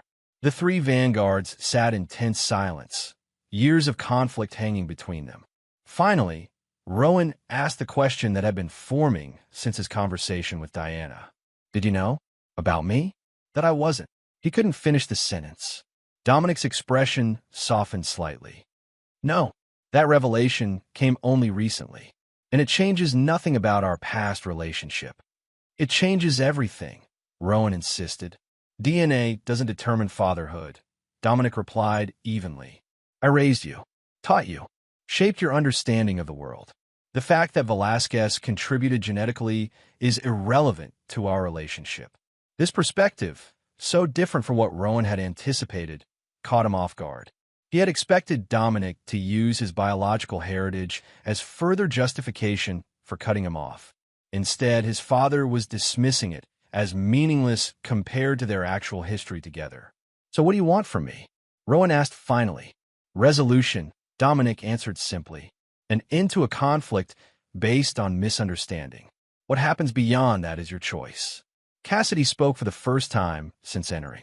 You've spent years defining yourself in opposition to father. That foundation no longer exists. The question now is who Rowan Vanguard chooses to be without that opposition. The conversation continued late into the evening, moving from Kosovo to the family's dissolution to Rowan's life since. Gradually, the tension eased as understanding, if not reconciliation, developed. By midnight, the three had reached an uneasy détente. Rowan would abandon his campaign against Dominic, acknowledging the false premises that had driven it. In exchange, Dominic would restore his education fund and provide documentary evidence confirming the true nature of Kosovo for Rowan's personal understanding. No mention was made of rejoining the family or rebuilding their relationship. That bridge had been burned too thoroughly for easy repair. But the active hostility had been defused, replaced by a cautious neutrality. As they prepared to leave the following morning, Dominic took Rowan aside for a final conversation. Your mother wasn't evil, he said unexpectedly. She was loyal to her family, to Velasquez. That loyalty led her to actions I couldn't forgive, but the motivation itself was understandable. Rowan studied his father carefully. Is that supposed to comfort me? It's meant to help you understand. Bianca loved you, not as part of deception, but genuinely. Whatever her agenda against me, her feelings for you were real. This acknowledgement, generous from a man Rowan had considered incapable of such understanding, hit him unexpectedly hard. Thank you for saying that. Dominic nodded once, then extended his hand formally. After a moment's hesitation, Rowan shook it. As the jet prepared for departure, Cassidy embraced her brother briefly. This doesn't have to be the end, she murmured. Just a new beginning on honest terms. Watching the Montana property recede as they took off, Rowan felt an unfamiliar sense of closure. The vendetta that had driven him for years had been built on false premises. The father he had hated was more complex than he had allowed himself to recognize. Most significantly, he now faced the challenge of defining himself without opposition to Dominic as his core identity. Who was Rowan Vanguard when not crusading against the architect of deception? For the first time in years, he found himself genuinely curious to discover the answer. Chapter 9. Foundations of Power.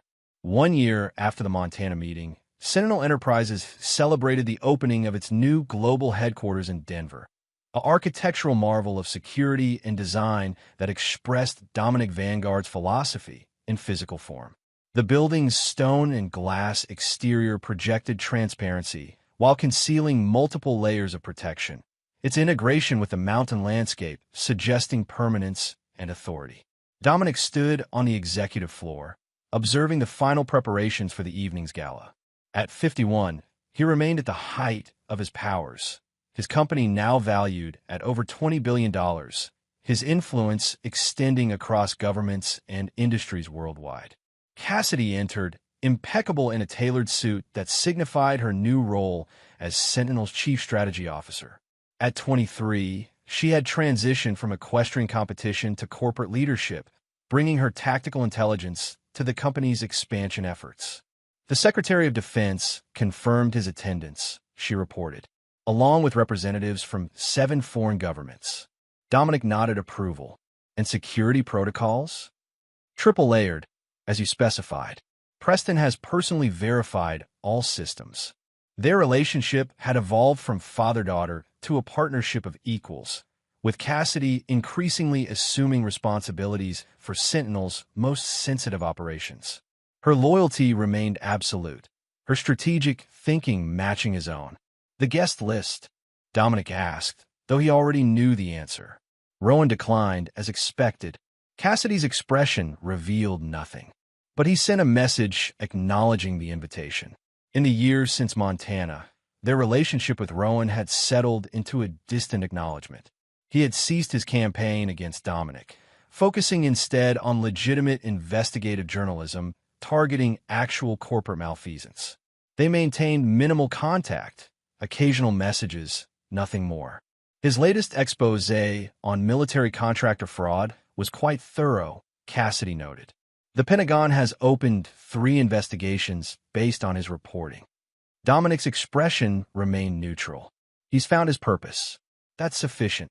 The restoration of Rowan's education fund had been Dominic's only concession. There would be no reconciliation, no forgiveness for the years of betrayal. The biological revelation had changed nothing in Dominic's assessment. Rowan had made his choices repeatedly, and consequences remained absolute.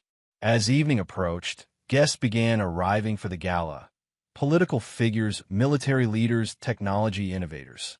Sentinel had positioned itself at the intersection of security and artificial intelligence, with the Prometheus system now deployed by 12 governments worldwide. Dominic moved through the crowd with practiced ease, his charisma calibrated precisely for each interaction. These social performances were tactical necessities, opportunities to strengthen alliances and assess potential threats. Midway through the evening, Preston approached discreetly. "Sir, Diana Colburn has arrived." Unexpected, she wasn't on the confirmed list. Dominic showed no reaction. Location: Upper Terrace. Alone. Maintain distance surveillance. I'll handle it personally. He found Diana at the terrace railing, gazing out at Denver's glittering skyline. At 63, she remained elegant, her posture still reflecting her intelligence background. "This is quite the monument you've built," she said without turning. "Impressive by any standard. Thank you for the assessment." Dominic moved beside her, maintaining professional distance. "Your presence is unexpected." Diana smiled faintly. "I received an invitation. Cassidy's doing, I assume. My daughter occasionally makes independent decisions." His tone revealed nothing about whether he approved. They stood in silence for a moment, the weight of shared history between them. Finally, Diana spoke. "I'm retiring from consulting, moving to Portugal next month. A significant change. After 40 years in intelligence work, I'm ready for a different perspective." She turned to face him directly. "Before leaving, I wanted to close the circle. Acknowledge that you were right about Kosovo, even if your methods afterward were extreme. Dominic studied her carefully. My methods matched the threat level. Always. Including with your son? Especially with him. Dominic's voice remained even. Rowan made his choices repeatedly. The consequences were proportionate. Diana nodded, unsurprised. You never forgive betrayal, do you? Not even from family. Forgiveness is irrelevant. Actions have consequences. That's simply reality. A reality you've engineered quite effectively. Diana gestured toward the gathering below. You've rebuilt everything, greater than before.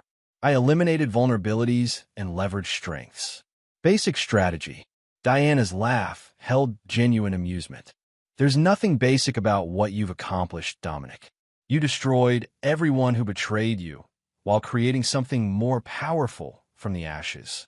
Her assessment was accurate, though Dominic wouldn't acknowledge it directly.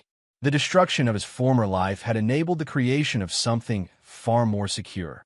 A company, a fortress, a legacy built on absolute loyalty and strategic brilliance. Will you see Rowan before you leave the country? He asked, changing the subject. I have. Last week in Washington. Diana's expression softened slightly. He's finding his way, building a life without the vendetta that defined him for so long. Good. Dominic meant it. Not from forgiveness, but from practical assessment. Rowan focused on legitimate journalism rather than personal revenge was a neutralized threat. As Diana prepared to leave, she offered a final observation. You know, for someone who claims emotions are irrelevant, you've spent an extraordinary amount of energy responding to betrayal. One might almost call it passion. Dominic's smile was slight but genuine. Strategy isn't emotionless, Diana. It's about channeling emotion into effective action rather than allowing it to dictate response. A distinction without a difference, perhaps. She extended her hand formally. Goodbye, Dominic. I doubt we'll meet again. After she departed, Dominic remained on the terrace briefly, reflecting on the journey from the Nashville estate to this moment. Every step had been calculated, every response measured and effective. Those who had betrayed him had been systematically destroyed, Bianca dead in prison, Hudson Reeves serving his sentence in obscurity, Velasquez eliminated permanently. Only Rowan remained, and he had been neutralized rather than destroyed, a practical decision rather than a merciful one. The boy posed no further threat, and his talents were better channeled into legitimate pursuits than wasted in pointless opposition. Cassidy joined him at the railing. Diana's departure went well. Yes. Final closure on Kosovo. Dominic turned to his daughter, noting her perfect poise, her strategic mind, so like his own. You invited her. It wasn't a question, but Cassidy nodded confirmation. Loose ends are vulnerabilities. Her acknowledgement of the truth completes the narrative shift. Dominic felt a surge of genuine pride. Cassidy understood his principles completely, anticipated his strategic concerns, and acted accordingly. She was his true legacy, not the buildings or the billions, but the continuation of his uncompromising approach to loyalty and consequence. The secretary is looking for you, she added. Something about the Southeast Asia deployment. I'll handle it. Dominic straightened his already impeccable suit. Manage things here.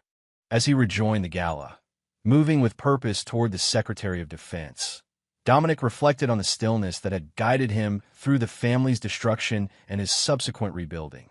That perfect clarity remained his constant companion. The ability to see situations precisely, to respond with exact proportion, to eliminate threats permanently. Those who had betrayed him had discovered the consequences of their choices. Those who maintained loyalty, like Cassidy, enjoyed the protection and prosperity of his newly fortified world. The architecture of his life was now unassailable, built on foundations of power, precision, and absolute consequence.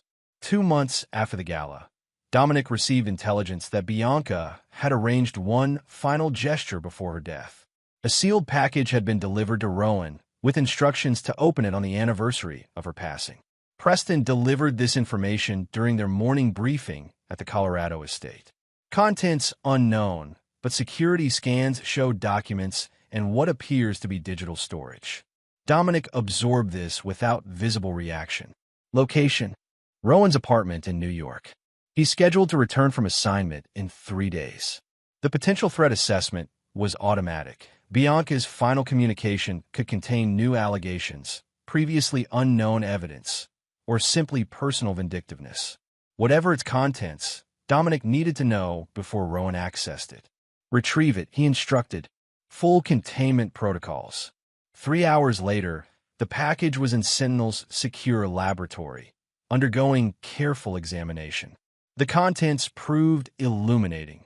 Bianca's personal journals spanning 25 years, along with a thumb drive containing recorded conversations and a letter addressed to Rowan. Dominic reviewed everything methodically. The journals documented Bianca's relationship with Velasquez from their first meeting through her infiltration of Dominic's life. Most significantly, they revealed that Cassidy's conception had been deliberate, a calculated decision to secure Bianca's position in Dominic's world while providing a sibling bond for Rowan. The letter to Rowan acknowledged the truth about Kosovo and Velasquez, but urged him to move forward rather than continuing a futile vendetta. Bianca's final message to her son was surprisingly pragmatic. What's done is done. Your father, Dominic, will never be brought down by direct opposition. He's too strategic, too thorough. The best revenge is living well, building something he can't touch or control.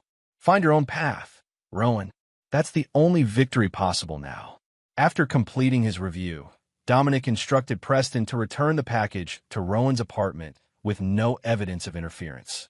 The contents posed no operational threat, merely the final reflections of a woman who had finally accepted the futility of her decades-long campaign. One crucial piece of information remained his alone: Cassidy's deliberate conception as part of Bianca's infiltration strategy. That knowledge would serve no productive purpose if shared. His daughter's loyalty was absolute, her identity firmly established as a strategic partner. Disrupting that certainty would benefit no one. 6 months later, Dominic received a message from Rowan, the first direct communication since Montana. It was brief and professional. Taking a position with Reuters in London.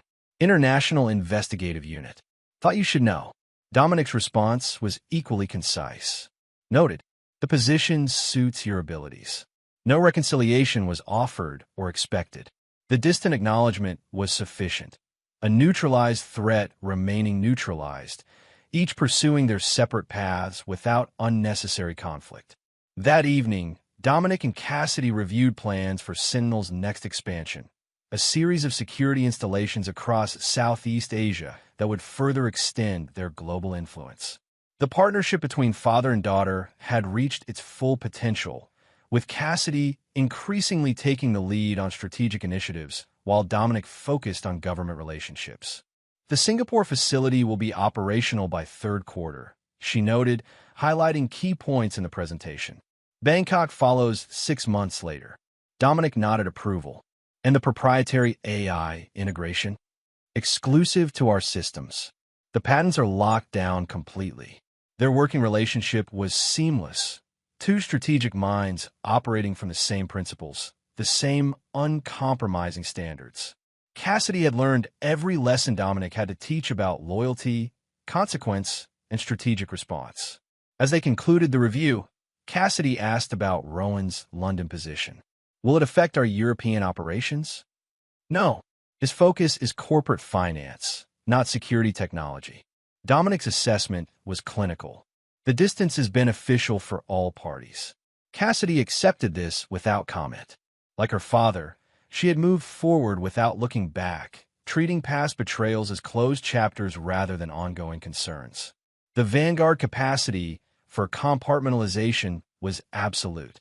Later that night, Dominic stood at the window of his Colorado estate, looking out over the mountains illuminated by moonlight. The stillness within him remained perfect, a clarity of purpose and principle that had guided him through family betrayal, professional challenges, and strategic rebuilding. Those who had betrayed him had paid the full price for their decisions. Bianca had died in prison, her decades-long deception exposed and neutralized. Hudson Reeves would spend the rest of his productive years incarcerated. Velasquez had been permanently eliminated. Rowan had been effectively exiled, permitted to exist, but never again to be family. Only Cassidy remained, her loyalty rewarded with partnership, wealth, and influence. She was the future of what he had built, the continuation of his uncompromising approach to consequences